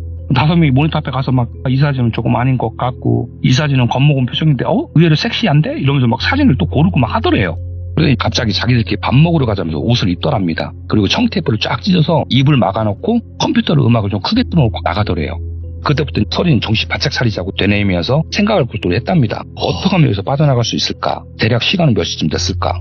오늘 출근 시간까지 안 돌아가면 어제 얘네들하고 나가는 걸 동료 DJ들이 봤으니까 신고해줄까? 별의별 생각이 다 나더랍니다. 예. 그제서야 또 이마도 아프더래요. 찍혔을 때는 그냥 따끔따끔한 느낌만 나고 있었는데 혼자 있다 보니까 이마가 얼얼하더랍니다. 뭔가 피도 조금 흐르는 기분도 들고 거기다가 화장실도 급하고 손에 힘을 줘가지고 벌려도 청테이프는 안 찢겨지고 다리에도 복숭아뼈끼리 눌려갖고 멍들 것 같이 힘을 줘도 안 뜯기고 그러다가 시간이 얼마나 지났나? 들어오더랍니다. 얘네들이. 들어오길래 화장실 급하다고 말했더니 한 여자애가 그러더래요. 언니도 화장실 가? 언니는 똥오줌 안 싸는 줄 알았어 언니. 언니도 우리랑 똑같은 사람이었어? 와 이슬만 먹고 사는 요정 아니었어? 이렇게 신기한 눈 물어보더래요. 그렇게 묶인 채 이제 바지 내려주고 속옷 내려서 화장실 일 보는데 5명이 빤히 쳐다보더래요.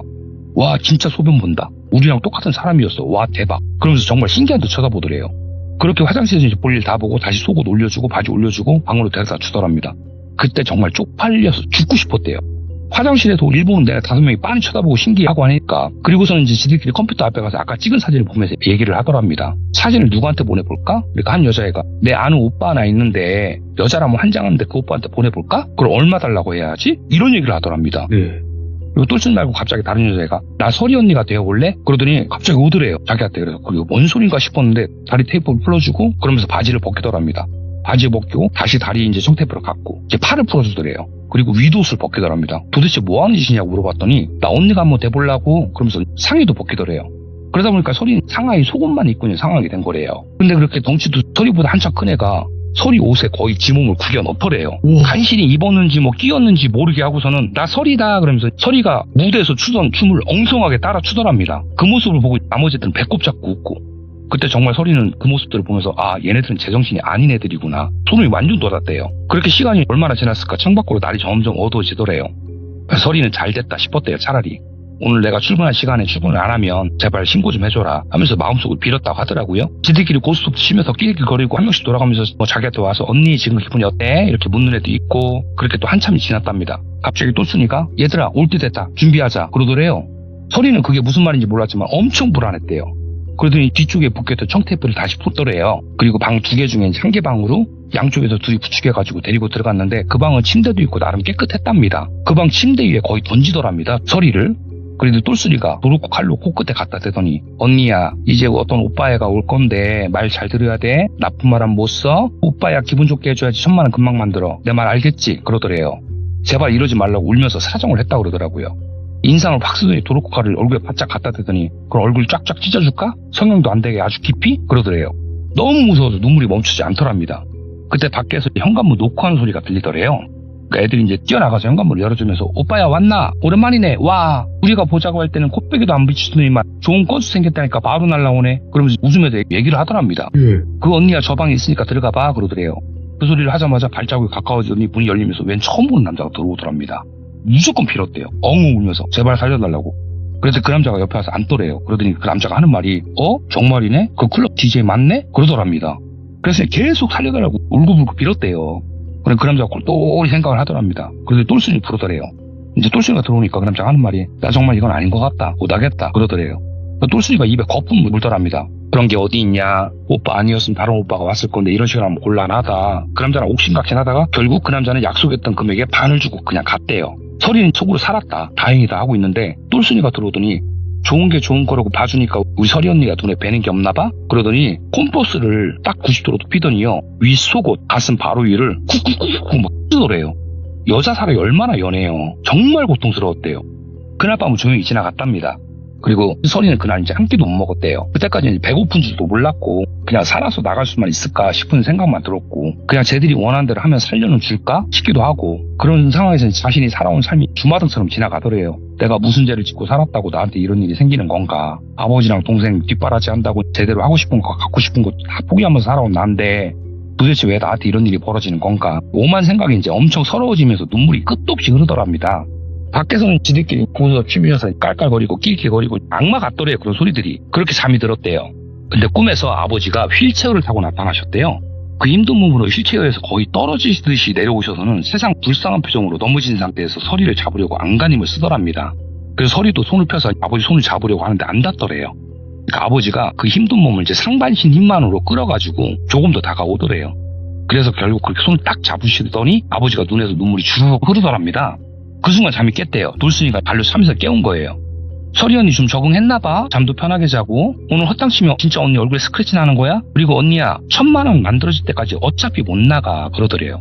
그래서 전화기 좀 달라고. 전화기 좀 바로 은행에 들어오게 해주겠다고. 그러니까. 왜? 신고하려고? 우리가 알아서 벌 테니까 언니는 협조만 해. 그러면서 웃더랍니다. 그리고 방문 열어놓고 컴퓨터로 가더랍니다. 그러면서 컴퓨터에 이제 하도리로 찍은 사진 올리고 채팅하고 그러면서 하는 얘기들이 야 걸렸다. 진짜 땡땡클럽에 그 여자지 맞냐는데? 그렇게 물어보고 야이씨 아니면 2배로 환불한다 그래. 오늘 가능하냐는데? 몇 시로 잡을까? 뭐 이런 얘기들을 하더래요. 뭐 대기자가 또 있다는 둥 뭐 지들끼리 아주 신이 났더랍니다. 그때부터는 이제 설이는 너무 무서워서 자신도 모르게 떨다가 입술도 깨물었대요. 그러면서 딱 그때 입술을 깨무니까 딱 드는 생각이 있더래요. 혀를 깨물면 진짜 죽을 수 있는 건가? 어느 정도를 깨물어야 죽는 건가? 그런 생각들이 들더래요. 그러면서 너무 공포스러우니까 그래 그냥 얘들 원하는 대로 무조건 다 하자. 그렇게 생각이 바뀌더랍니다. 설이가 지금 벌어진 상황이 너무 공포스러워지니까 쟤들이 원하는 앞으로 벌어질 일이 차라리 안 무서워지더래요. 지금 이 공포스러움이 이 상황이 죽음보다 더 무서웠대요. 지금은 가스라이팅이라는 말이 있잖아요. 그렇죠. 예, 근데 설이가 이 얘기를 하면서 그러더라고요.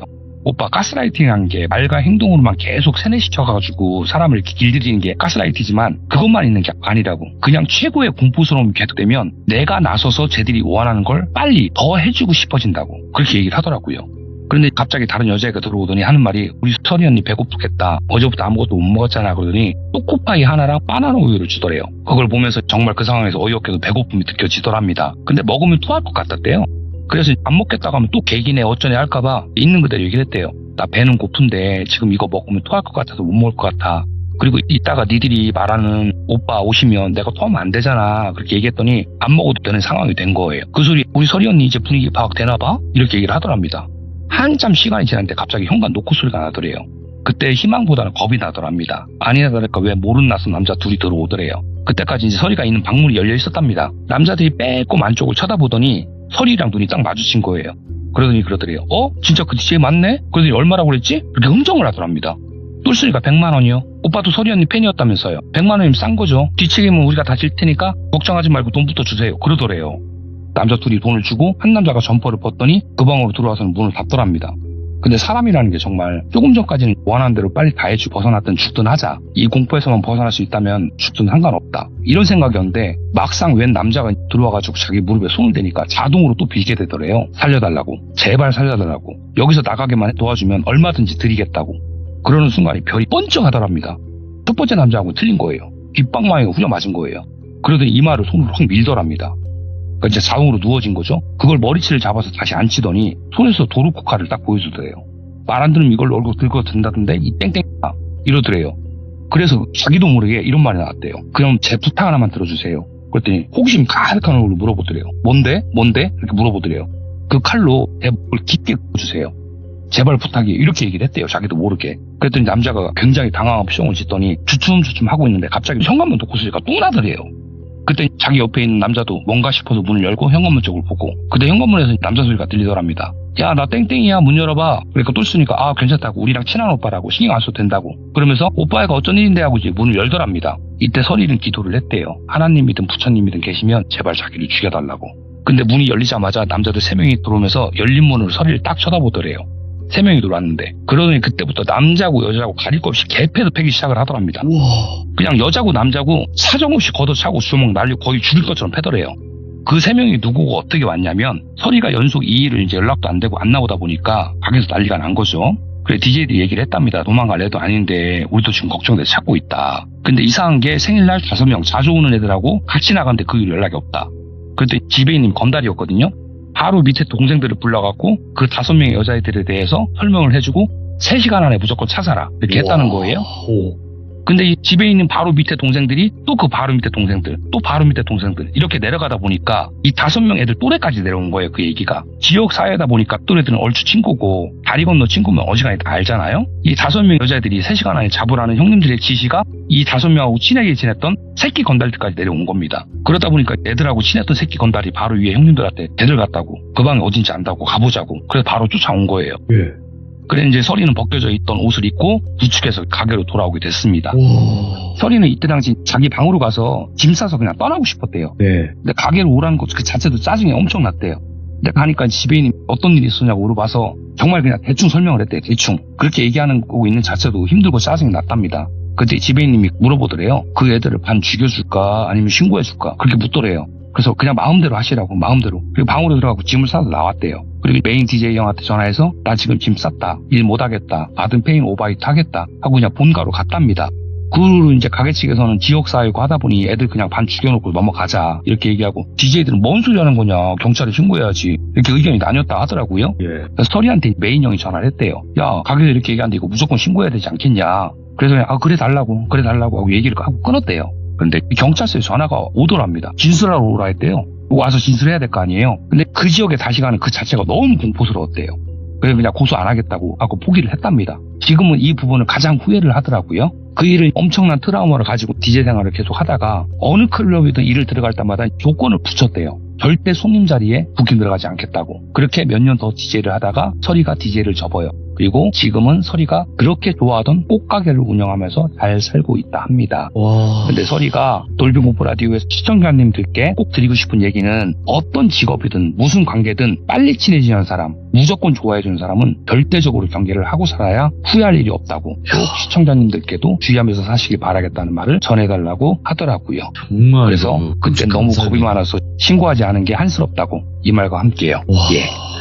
오늘 DJ 캔님께서 또 한 번의 역사를 쓰셨는데, 그 서린님께도 너무 감사하다는 말씀 전달해드리는 게 이게 말하기가 쉬운 얘기는 아니었을 거라고 생각을 하거든요. 상처고. 네, 맞아요. 네, 네, 근데 되게 어려웠고, 그리고 이제는 DJ 세계하고 완전 몸담고 있지 않고, 그때만큼 순수하지 않고, 지금은 다 성숙했고, 머리가 네. 성숙을 했고 해서, 지금은 그냥 아무 크게 문제 없이 얘기를 할 수 있었다라고 얘기를 하더라고요. 그리고 오늘 꼭 듣겠다고, 네, 그 얘기를 하면서요. 예. 감사합니다. 오늘 첫 번째 이야기든 두 번째 이야기든 정말 사람이 무섭다라는 걸 다시 네. 알 수 있었고, 오늘 DJ 캔님께서 또 말씀 전달을 워낙 잘하시니까 괜히 DJ 캔이 아니다라는 생각이 듭니다. 오늘도 너무 아유, 감사드립니다. 감사합니다. 예, 감사합니다. 네, 다음번에 또 다른 이야기가 있으시면 꼭 찾아봐 주세요.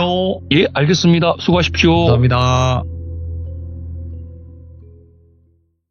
자, 이번 이야기는 시청자 DJ 캔님께서 시들무에 찾아와 주셨습니다. 확실히 각자 대부분의 다 스타일이 있지만 이분의 캐릭터 또한 명확하다고 저는 생각이 듭니다. 그래서 오늘 무서운 이야기를 들려주신다고 또 약속을 하셨는데 어떤 이야기일지 같이 한번 들어보도록 하겠습니다. 안녕하세요. 안녕하세요, DJ 캔님. 예, 안녕하세요. 네, 반갑습니다. 예, 반갑습니다. 네. 저번 이제 사연이 업로드가 되고 난 뒤에 많은 분들이 정말 무서운 네네. 멘트들을 남겨주시더라고요. 가둬버리라고. 아, 그래서 제가 지금 이렇게 지하에 와 있는 건가요? 자다 일어나니까 갑자기 햇빛이 안 보이지 않으세요? 그렇고, 예, 창살이 보이네요. 그 창살 뒤에도 다 배경 그림이에요. 네, 그렇군요. 지하다 네. 보니까 밖을 볼 수가 없어서 제가 네. 낮에는 해가 있는 좀 풍경 해놓는다거나 뭐 밤에는 밤 배경을 해놓는다거나 좀 그렇습니다. 예. 자, 오늘 DJ 캣님께서 또 이렇게 시들모에 와주셨는데 오늘 해주실 이야기 약간 섬뜩할 수 있다라고 얘기는 하셨어요. 네네. 그래서 그 이야기부터 한번 출발을 해보도록 하겠습니다. 렛츠가! 기리십니다. DJ 캣이에요.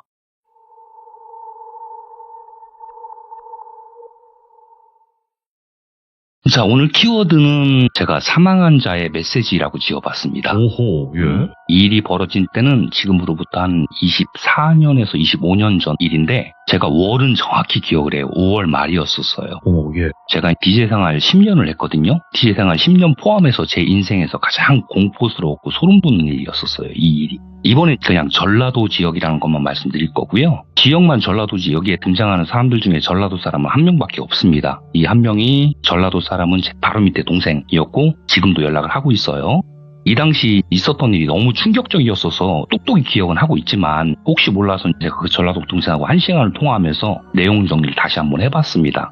자, 그 당시 DJ들이 이렇게 잘 나가는 DJ하고 못 나가는 DJ들이 있어요. 근데 잘 나가는 DJ는 겨울에 스키장 주변 클럽, 여름에는 해변가 근처 클럽에서 일하는 DJ들이 잘 나가는 DJ들이었어요. 그럼 돌비님, 못 나가는 DJ들 기준은 뭔 줄 아세요? 모르겠네. 뭐죠? 그 반대입니다. 아, 겨울에 해변가, 여름에 스키장. 이제 한천 장사해가지고 1년 먹고 사는 클럽들이니까 예. 그렇다고 비수기에 문을 닫아놓을 수는 없으니까 열어놓는 거죠. 지금 뭐 돌벤져스가 있듯이 지금 생각해보면 그 당시에 디벤져스가 있었더라고요. 오, DJ 어벤져스라고 하면 오늘 나오는 클럽에서 일을 해본 DJ들은 디벤져스라고 할 만큼 정말 일을 하기 힘들고 오디션 기준이 되게 센 곳이었었어요.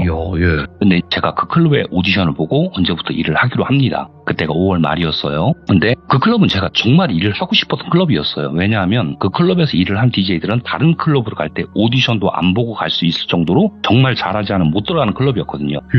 그 클럽이 디벤져스가 되는 관문인 거죠, 어떻게 보면. 그래서 오디션 자리도 어지간한 연출로는 연락조차도 오지 않는 곳인데 제가 갑자기 갈 수 있었던 이유는 클럽에서 일하던 남성 2인조 댄스 그룹이 둘이 트러블이 생기면서 한 명이 야반도주를 해버렸어요.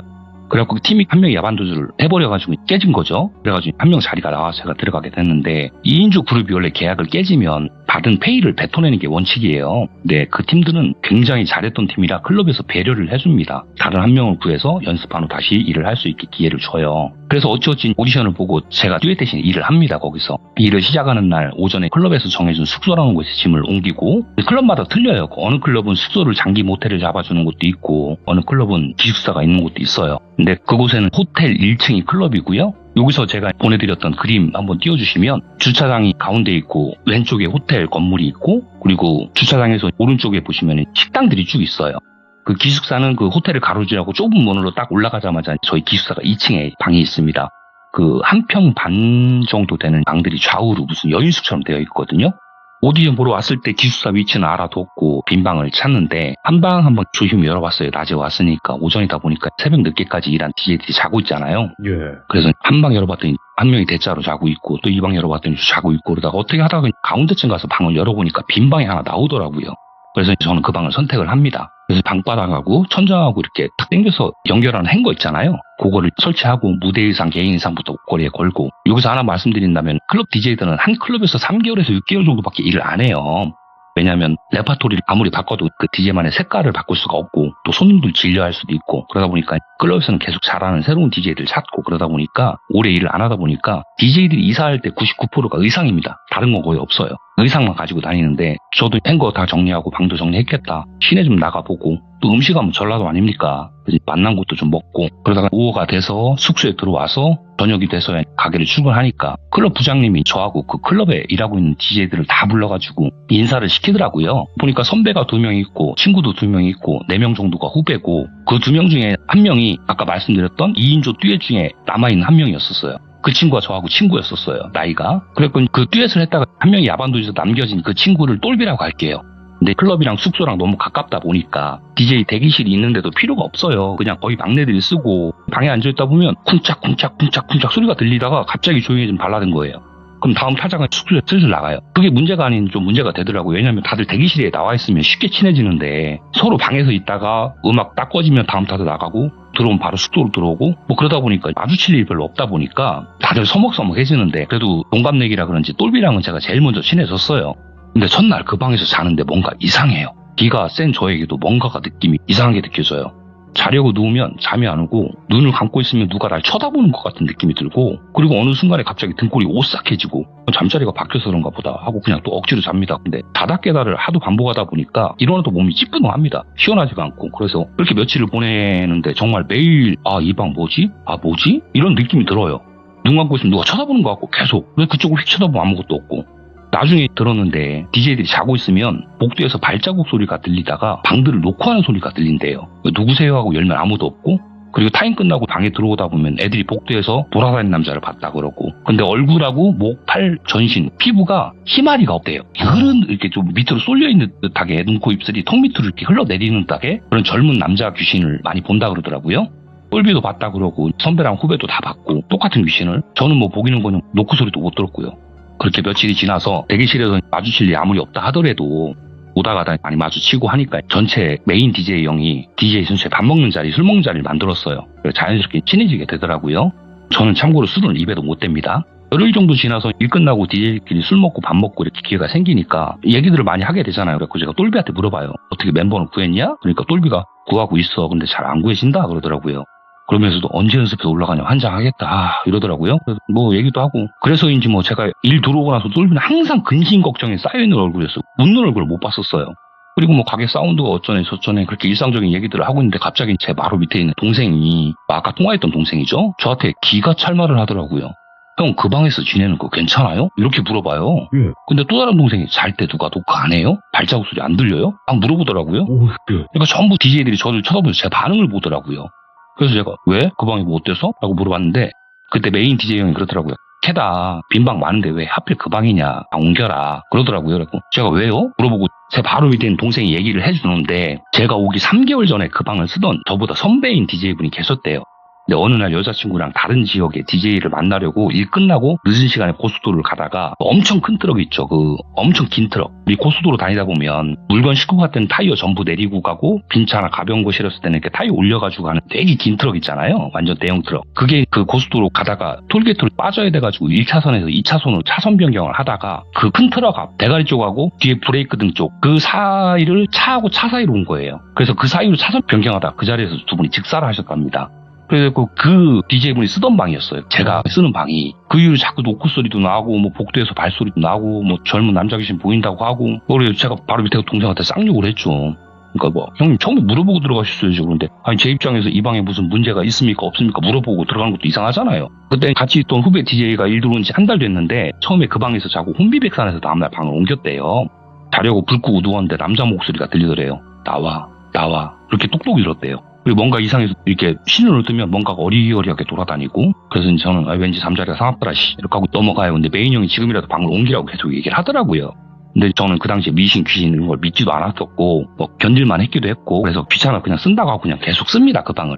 이제 그러면서 방에 들어갈 때는 제가 혼잣말로 기도도 해요. 좋은데 가시라고 이 방은 제가 잘 쓰겠다고. 뭐 그다음부터는 제가 다 알아서인지 기도를 해서 그런 건지 뭐 제 방에서 소름 돋고 그런 건 없었어요. 시간이 점점 더 흐를수록 이상한 일들이 더 벌어져요. 저희 DJ들은 전부 다 밤낮이 바뀐 사람들이잖아요. 해 뜰 때 자고 해질 때 일하고 뭐 이러니까. 옛날에 그때 당시 차량에 도난 방지 사이렌 있잖아요. 타이어만 세게 차도 이렇게 사이렌 울리고 막 그랬었잖아요. 한때. 새벽에 어느 시간대만 되면 모든 차량들이 사이렌이 울려요. 그러다 보니까 호텔 투숙객들이 새벽에 나와서 자기 차 확인하고 어떤 투숙객은 이제 호텔 창문으로 리모컨 꺼내가지고 소리 죽이고 그러다 오늘날부터 DJ들끼리 술 한잔하고 숙소로 돌아오다 보면 주차된 차들 사이에서 웬 남자가 지나다닌답니다.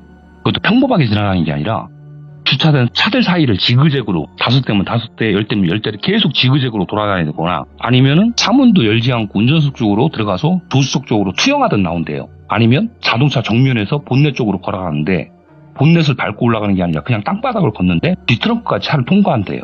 그런 걸 사람들이 목격을 한 게 한둘이 아니에요. 오늘은 똘비랑 야식 먹고 들어오는데 주차장 입구에 딱 들어섰는데 똘비가 흠칫 놀라는 거예요. 얘가 뭘 본 것 같더라고요, 느낌에. 그래서 제가 왜? 뭐 보이냐? 그랬더니 넌 안 보이냐? 그러더라고요. 그래서 그냥 구석구석 들어가도 저한테 아무것도 안 보이더라고요. 그때 똘비가 저기 저쪽 네 차 앞에 그러더라고요. 근데 진짜 안 보이는 것도 진짜 답답하더라고요. 안 보이는 거 어떡해. 전혀 아무것도 안 보이는데. 그래서 제가 장난처럼 조금 큰 목소리로 선배님 식사는 하셨습니까? 방 감찰 잘 쓰겠습니다. 라고 말을 해요. 그랬더니 똘비가 떨면서 무섭다고 하지 말라고 하더라고요. 하얗게 질려서. 그렇게 방에 들어간 적도 있었고. 새벽 시간에 저는 담배 피러 나와서 차 안에 한참 있다 들어가도 저는 아무것도 못 보고 못 느끼고. 그리고 그 주차장에 길고양이가 엄청 많았었대요. 그 주차장에. 바로 옆이 식당이다 보니까 그때는 도둑고양이라고 그랬죠. 엄청 많았었어요. 근데 어느 순간부터 움직이는 고양이는 안 보이고 고양이 사체가 하나둘씩 보이기 시작을 하더래요. 저도 사체를 몇 마리 봤어요. 그래서 이제 그때부터 다들 불안해 하더라고요. 더. 심지어는 그런 말까지 나와요. 나한테 형이 야 네가 기가 세서 그 방에 있던 DJ 현배를 밖으로 쫓아낸 거 왜 그랬어? 빨리 다시 모시고 들어가. 빨리. 이렇게 농담반 진담반까지 얘기들 하고. 그리고 숙소에서 동생들끼리 술을 이제 사다가 먹고 잤는데 다음날 주차장에서 깨요. 거의 아침까지 술 마시고 들어오던 메인 DJ 형이 발견해서 애를 깨워서 데리고 들어오고, 밖에서 술 먹고 돌아오던 사람들은 많이 마시지 않았는데 그 주차장을 들어서는 순간부터 방까지 오는 구간까지 기억이 없대요. 그러니까 메인 형이 무당 불러서 굿이라도 해야 되는 거 아니냐? 라고까지 얘기를 하는데, 근데 실상 굿은 안 했어요. 뭐 그때 다들 뭐 그런 거 믿지도 않았었고, 특히 똘비도 뭐 그런 걸 믿냐고 말도 안 된다고 얘기도 하고, 저도 제 눈에 안 보이니까 저도 그런 게 어딨냐 하면서 반대 아닌 반대 의사를 밝히고, 근데 그때쯤부터 귀신이 보이는 데다가 조금씩 악취까지 나기 시작을 합니다. 와우. 처음엔 킁킁거리면서 야 무슨 냄새 안 나냐? 무슨 냄새? 난 모르겠는데? 정도로 시작을 하다가 나중엔 거기 주차하던 사람들이 차를 주차하고 내리다가 코를 막고 차를 다시 다른 데로 갔었대요. 그러니까 환장을 오르시죠. 헛게 보이는 것도 모자라서 거기다가 공포스러움을 더 끌어올리듯이 이상한 악취까지 나니까, 그러니까 메인 형이 막내들한테 얘들아 고양이 사체 또 있나 보다 찾아서 좀 치워라 얘기도 하고. 근데 정말 고양이 사체가 많이 나왔어요. 강한 척하던 똘비는 고양이 사체 진저리 치면서 놀라더라고요. 그래서 저는 똘비 너 이 미신이 뭐냐 안 믿는다 해놓고 고양이 사체 그렇게 놀라냐 이 쫄비씨 이렇게 약 올리면서 제가 웃고 그랬었어요. 그리고 여리여리한 굉장히 입장하게 생긴 DJ 동생이 있었어요. 근데 몽유병인지 빙의인지는 모르겠는데 저희는 일 끝나고 바로 앉아니까 자주 돌아다니는데, 그 여리여리한 동생이 주차장에서 똘비 차 앞범퍼 쪽에 차 쪽을 보고 계속 앞으로 가려고 앞범퍼에 무릎을 찌면서 계속 차를 지나쳐가려는 행동을 하는 거예요. 그걸 또 돌아다니던 DJ들이 보고 정신 차리라고 흔들면서 깨우면 내가 뭐하고 있던 거예요? 왜 제가 여기 있어요? 저 방에서 자고 있었는데? 이렇게 얘기를 해요. 그래서 그때까지는 제가 고인의 방을 뺏은 당사자인 저는 정말 눈치도 없이 얄밉도록 멀쩡합니다. 저는. 그래서 결국 내린 처방이 제가 방을 무조건 옮겨야 한다. 다수의 결정이 나와서 나는 귀찮으니까 동생들 보고 니들이 옮겨놓던가 안 그러면 난 안 옮긴다 했더니 동생들 3명이 가서 제 집을 전부 다른 방으로 옮겼더라고요.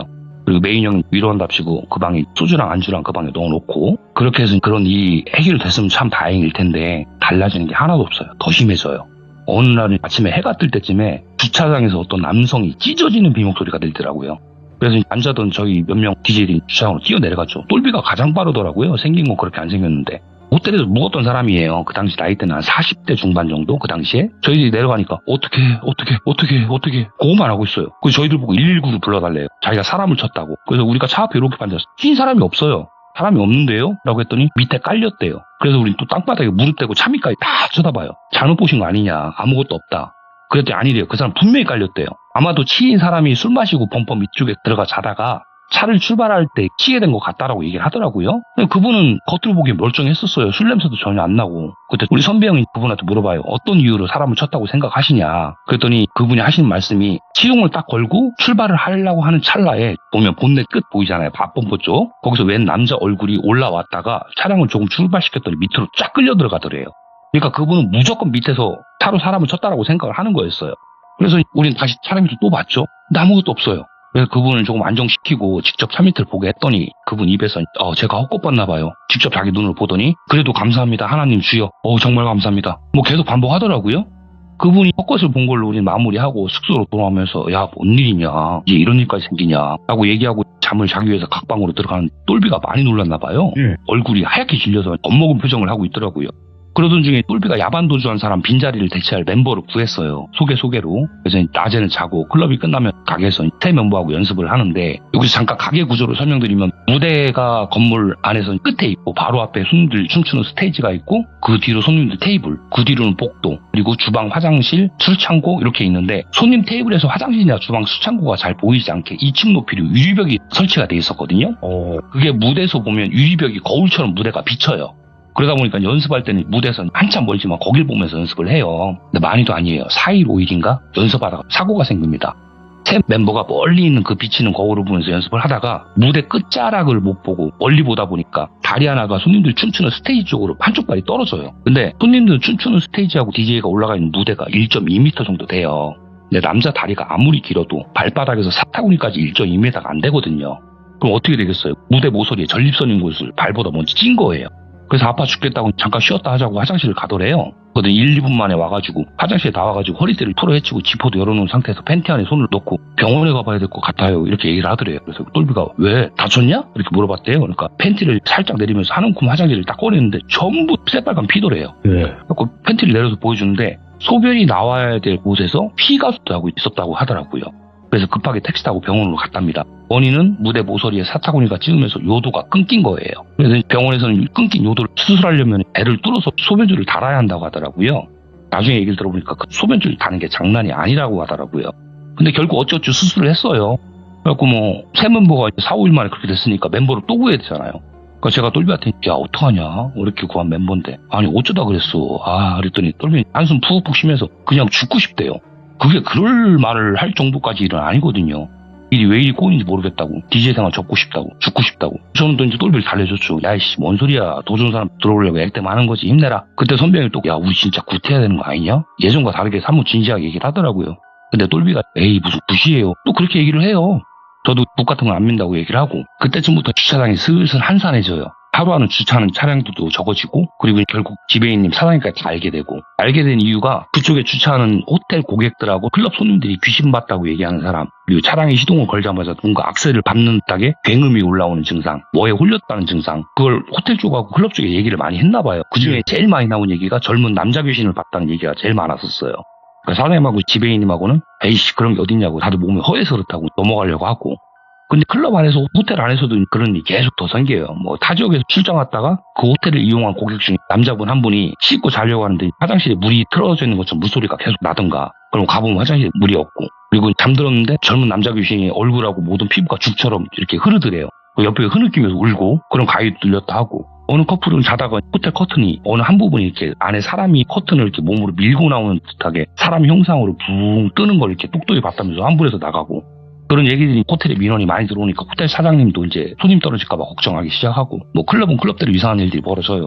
DJ들하고 웨이터들하고 조명이 웬 남자 귀신이 앉아있다라고 하고 내가 어디 가서 보면 저는 안 보이고 그때쯤에 또 가만히 매달려있던 조명 하나가 떨어져서 춤추던 20대 여성분 머리에 구멍이 나질 않나 몸이 안 좋아서 결근하는 웨이터들도 생기고 진짜 한 달 조금 넘는 기간에 이렇게 뒀다가는 호텔이고 클럽이고 다 망하는 상황까지 될 것 같은 분위기인 거예요 완전히. 그래서 몸이 허해서 그렇다던 이제 클럽 사장님하고 지배인도 심각성을 느꼈고 호텔 사장님하고 나서 결국 구술합니다. 호텔 로비에서. 근데 무당분을 불렀는데 그 무당분이 몇 분 데리고 오셨어요. 작도는 안 탔지만 방문을 흔들어 가면서 한참 구술하는데 그 호텔 사장님, 클럽 사장님 이게 두 분이 절을 하고 무당분은 호텔 사장님하고 클럽 사장님한테 소금 뿌리고 막 팥 같은 것도 뿌리고 한참 했어요.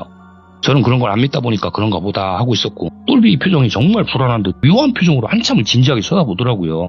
그런데도 전혀 달라지는 거 없고 아마도 그때 그 무당분은 큰 호텔이겠다 돈 좀 되겠다 싶어서 온 것 같았어요. 느낌이 진짜 나아지는 게 1도 없었어요. 근데 DJ들은 머리 아프다고 구토하고 몸이 안 좋아서 결근하기 시작했던 중에 어느 날 갑자기 경찰차 3대 정도하고 119 차량하고 하얀 스타렉스 차량인데 갑자기 그 모자, 신발, 마스크까지 전부 하얀색으로 하신 분들 과학수사 팀이요.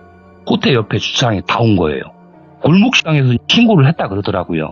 악취가 너무 심하다. 그래서 경찰차 한 대가 왔다가 수상쩍은 뭔가를 찾아가지고 파출소에서 경찰서로 연락을 했고 경찰서에도 형사가 추가로 나와서 검사를 했는데 그 시간이 오전 10시에서 11시 사이였습니다. 저희 DJ는 찬찬 자다가 막 사이렌 울리고 하니까 시끄러워서 너나 할 것 없이 자동으로 깨갖고 주차장으로 전부 나갔어요. 근데 의경 2명이 그 좁은 우리 주차장으로 딱 나오는 그 부분에 막더라고요. 못 나오게. 그래서 우리가 2층으로 올라가서 2층에 쳐다보면서 눈이 휘둥그레졌죠. 야, 뭔 일이야? 뭐야? 뭐 사건이 났어? 이러면서 쳐다보다가 다들 뻥 쳤어요.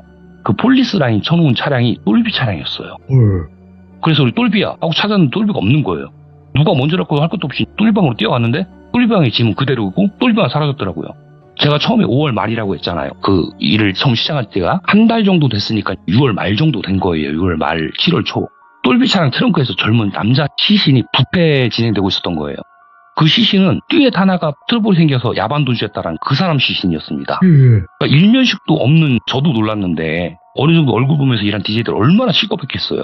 일 끝나고 서로 트러블이 생겨갖고 주차장에 싸우다가 치고 받았대요. 그러다가 죽이려고 그러는 게 아니라 보다 보니까 죽었대요. 그래서 급한 대로 시신을 차량 트렁크에 넣어놨던 거예요. 그러니까 형사분들이 차량 주인을 호텔에 알아봤고 저희 숙소로 형사님들이 오게 돼서 똘비는 사라졌고 저희들은 신분증 검사 다 하고 그렇게 저희들 한바탕 난리 법석이 나고 메인 형만 경찰서에 임의동행해서 똘비에 대해 전부 아는 대로 진술하고 그 경찰 사이렌 소리에 도망을 갔더라고요. 똘비는. 근데 그날 밤에 자수를 했답니다. 그렇게 그 일이 밝혀지고 한 달 반 넘게 음침했던 호텔과 클럽 그리고 주차장에서는 언제 그랬냐는 듯이 아무 일도 벌어지지 않아요. 근데 악취는 좀 한참 갔어요. 그러니까 저는 못 봤지만 주차장과 기숙사, 복도, 호텔 등 나오던 이상한 젊은 남자 귀신은 제 방에 살다가 불의의 교통사고를 당하신 그 선배분이 아니었던 거죠. 그러고 보니까 왜 똘비가 굿하는 걸 반대했는지, 여리여리했던 후배가 왜 똘비 차량에 무릎을 부딪혀가면서 지나가려고 했는지, 왜 그렇게 악취가 났는지, 그리고 새로운 멤버가 요도가 끊어지는 사고가 난 건지, 그리고 주차장에 뭔 일만 나면 그렇게 먼저 똘비가 뛰어내려 갔는지, 야, 그게 다 이해가 가게 되더라고요. 그러네. 예. 연결이 되는 거네요. 네. 그래서 그 똘비는 선명하게 나중에 들었어요. 우발적이고 초범에 반성한다는 이유로 징역 최종 7년을 받았다 하더라고요. 아, 예. 그리고 또 사체를 어떻게든 처리하려고 몇 번 차를 몰고 돌아다녔는데 마땅히 처리할 것도 없고 이제 사체가 썩어가는 줄 알면서도 처리를 못해서 자수할까도 생각을 했다고 하더라고요. 진술을. 그래서 오늘의 얘기는 이렇게 끝이 납니다. 네. 그러면 이 사건의 이야기는 이렇게 마무리가 되고 또 짧은 거 하나 있다고 하셨는데 그건 어떤 걸까요? 예, 짧은 게 하나가 있는데요. 오, 예. 제가 안테나를 세웠습니다. 현역에 아직 뛰고 있는 DJ 후배들이 많아요. 그래서 무서운 얘기 좀 해줘봐라 이렇게 얘기를 했거든요. 근데 이 얘기를 하기 전에 3, 4개월 전부터 제 방에서 한 달에 2번, 1번 정도 긴 머리카락이 나와요. 제가 천안하고 대구하고 원룸을 잡아서 사업체가 그렇게 2개가 있다 보니까 제가 왔다 갔다 하는데 머리카락이 나옵니다. 근데 이 머리카락이 구석에 이렇게 있는 게 아니라 그냥 제가 제일 많이 이렇게 만지고 제일 많이 보는 곳 보란듯이 긴 머리카락이 나와요. 제 방에 여자가 절대 오질 않거든요. 뭔가 제 가족들은 대전에 있습니다. 근데 머리카락이 이렇게 나오는데 그게 신기해가지고 처음에는 뭐야 내 몸에 딸려왔나 그렇게 제가 버리고 치우고 이렇게 했었어요. 근데 계속 그렇게 나오다 보니까 제가 사진 찍어갖고 우리 직원들한테 보여주거든요. 야 자꾸 머리카락이 나온다 하니까 홈캠 설치해보라고 직원들도 얘기를 하는데 제가 후배한테 전화해서 무슨 재밌는 일 없니? 무서운 거 없니? 라고 물어봤더니 내가 얘기를 하는데 그런 얘기를 하더라고요. 자기가 언제부턴가 잠을 자면 노숙자 같은 모습을 한 여자가 쳐다보고 있대요. 자기를. 이건 꿈입니다. 가위가 아닙니다. 쳐다보고 있는데 자기가 눈을 딱 마주치면 갑자기 뛰어가서 자기 지갑을 막 뒤진대요. 현금을 있으면 현금만 다 갖고 나간대요. 그러니까 만약에 테이블이 책상 위에다가 500원짜리하고 1000원짜리를 이렇게 놓으면 쳐다보고 있다가 눈이 딱 마주치면 막 뛰어가서 그걸 막 챙겨가지고 주머니에 넣고 나간대요. 그래가지고 이 친구가 누구지? 누군데 자꾸 계속 꿈에 나타나지 싶어가지고 생각을 자세히 해봤더니 아는 사람 얼굴이더래요. 자기가 예전에 그 지역에서 일을 하면서 만났는데 일이 끝나고 타 지역에 갈 때는 연락을 끊고 또 그 지역에 가면 또 만나고 또 타 지역에 가면 연락을 끊고 이랬던 여자가 있더라고요. 그러니까 못된 거죠. 이 녀석이. 그 여자가 생각이 나더랍니다. 그래가지고 연락처를 찾아봤더니 그 친구 연락처는 없는 번호라고 나오고 친구한테 전화를 했더니 친구가 전화를 받더래요. 그래갖고 야 나 누군데 걔가 요즘 계속 꿈속에 나오는데 걔 잘 지내냐? 그랬더니 그 여자가 하는 말이 오빠가 찾으려도 찾을 수 없을 거예요. 근데 이제 와서 무슨 낯짝으로 찾으려고 하세요? 전화하지 마세요. 딱 끊더래요. 그래가지고 얘가 계속 그렇고 나서 전화도 차단 걸어놨고 전화도 못하고 이 여자는 찾을 수 없고 계속 자면 또 그런 일이 생기고 그래갖고 점을 보러 갔답니다. 너무 자꾸 몸도 아파오고 계속 그런 일이 생기고 점을 보러 갔더니 무당분이 그러시더래요. 죽은 자를 왜 찾아? 살아도 산 자가 아닌데? 이렇게 얘기를 하더랍니다. 그렇게 하고 자기는 도저히 찾을 방법이 없어 계속 그러고 있대요. 근데 제가 거기까지 얘기 들었을 때 이거 너무 짧은데 못 쓸 것 같은데 라고 하는 순간에 어느 한마디 말에 제가 소름이 쫙 돋았어요. 그 여자가 나올 때면 꼭 내 방에 머리카락이 나와요. 자기가 가장 손대기 쉬운 곳에 머리카락이 하나씩 꼭 떨어져 있어 라고 얘기를 하더라고요. 제가 지금 3, 4개월 전부터 머리카락이 나오고 있거든요. 저는 꿈을 하나도 꾼 적이 없어요. 근데 그 친구는 그 여자가 꿈에 나타나고 봉전을 가져가고 돈을 지갑에서 빼간 날은 어김없이 자기가 자는 방바닥에 긴 머리카락이 떨어져 있다고 그러더라고요. 얘기가 이렇게 끝납니다. 제가 무서워 죽겠어요. 머리카락이 자꾸 나와서. 그래도 진짜 오늘 듣기 힘든 DJ도 공포 실화 이야기까지 들려주시고 마지막에 또 짧은 이야기까지 하나 곁들여 주셨는데 DJ 캣님의 이야기는 시간 가는 줄 몰라요. 시간이 언제 흘러갔지라는 생각밖에 안 듭니다. 네, 감사합니다. 다시 한번 감사드리고 다음번에 또 다른 이야기로 꼭 뵙도록 하겠습니다. 예, 감사합니다. 네, 바로 DJ 캣이에요. 감사합니다. 네, 다음에 뵙겠습니다. 네.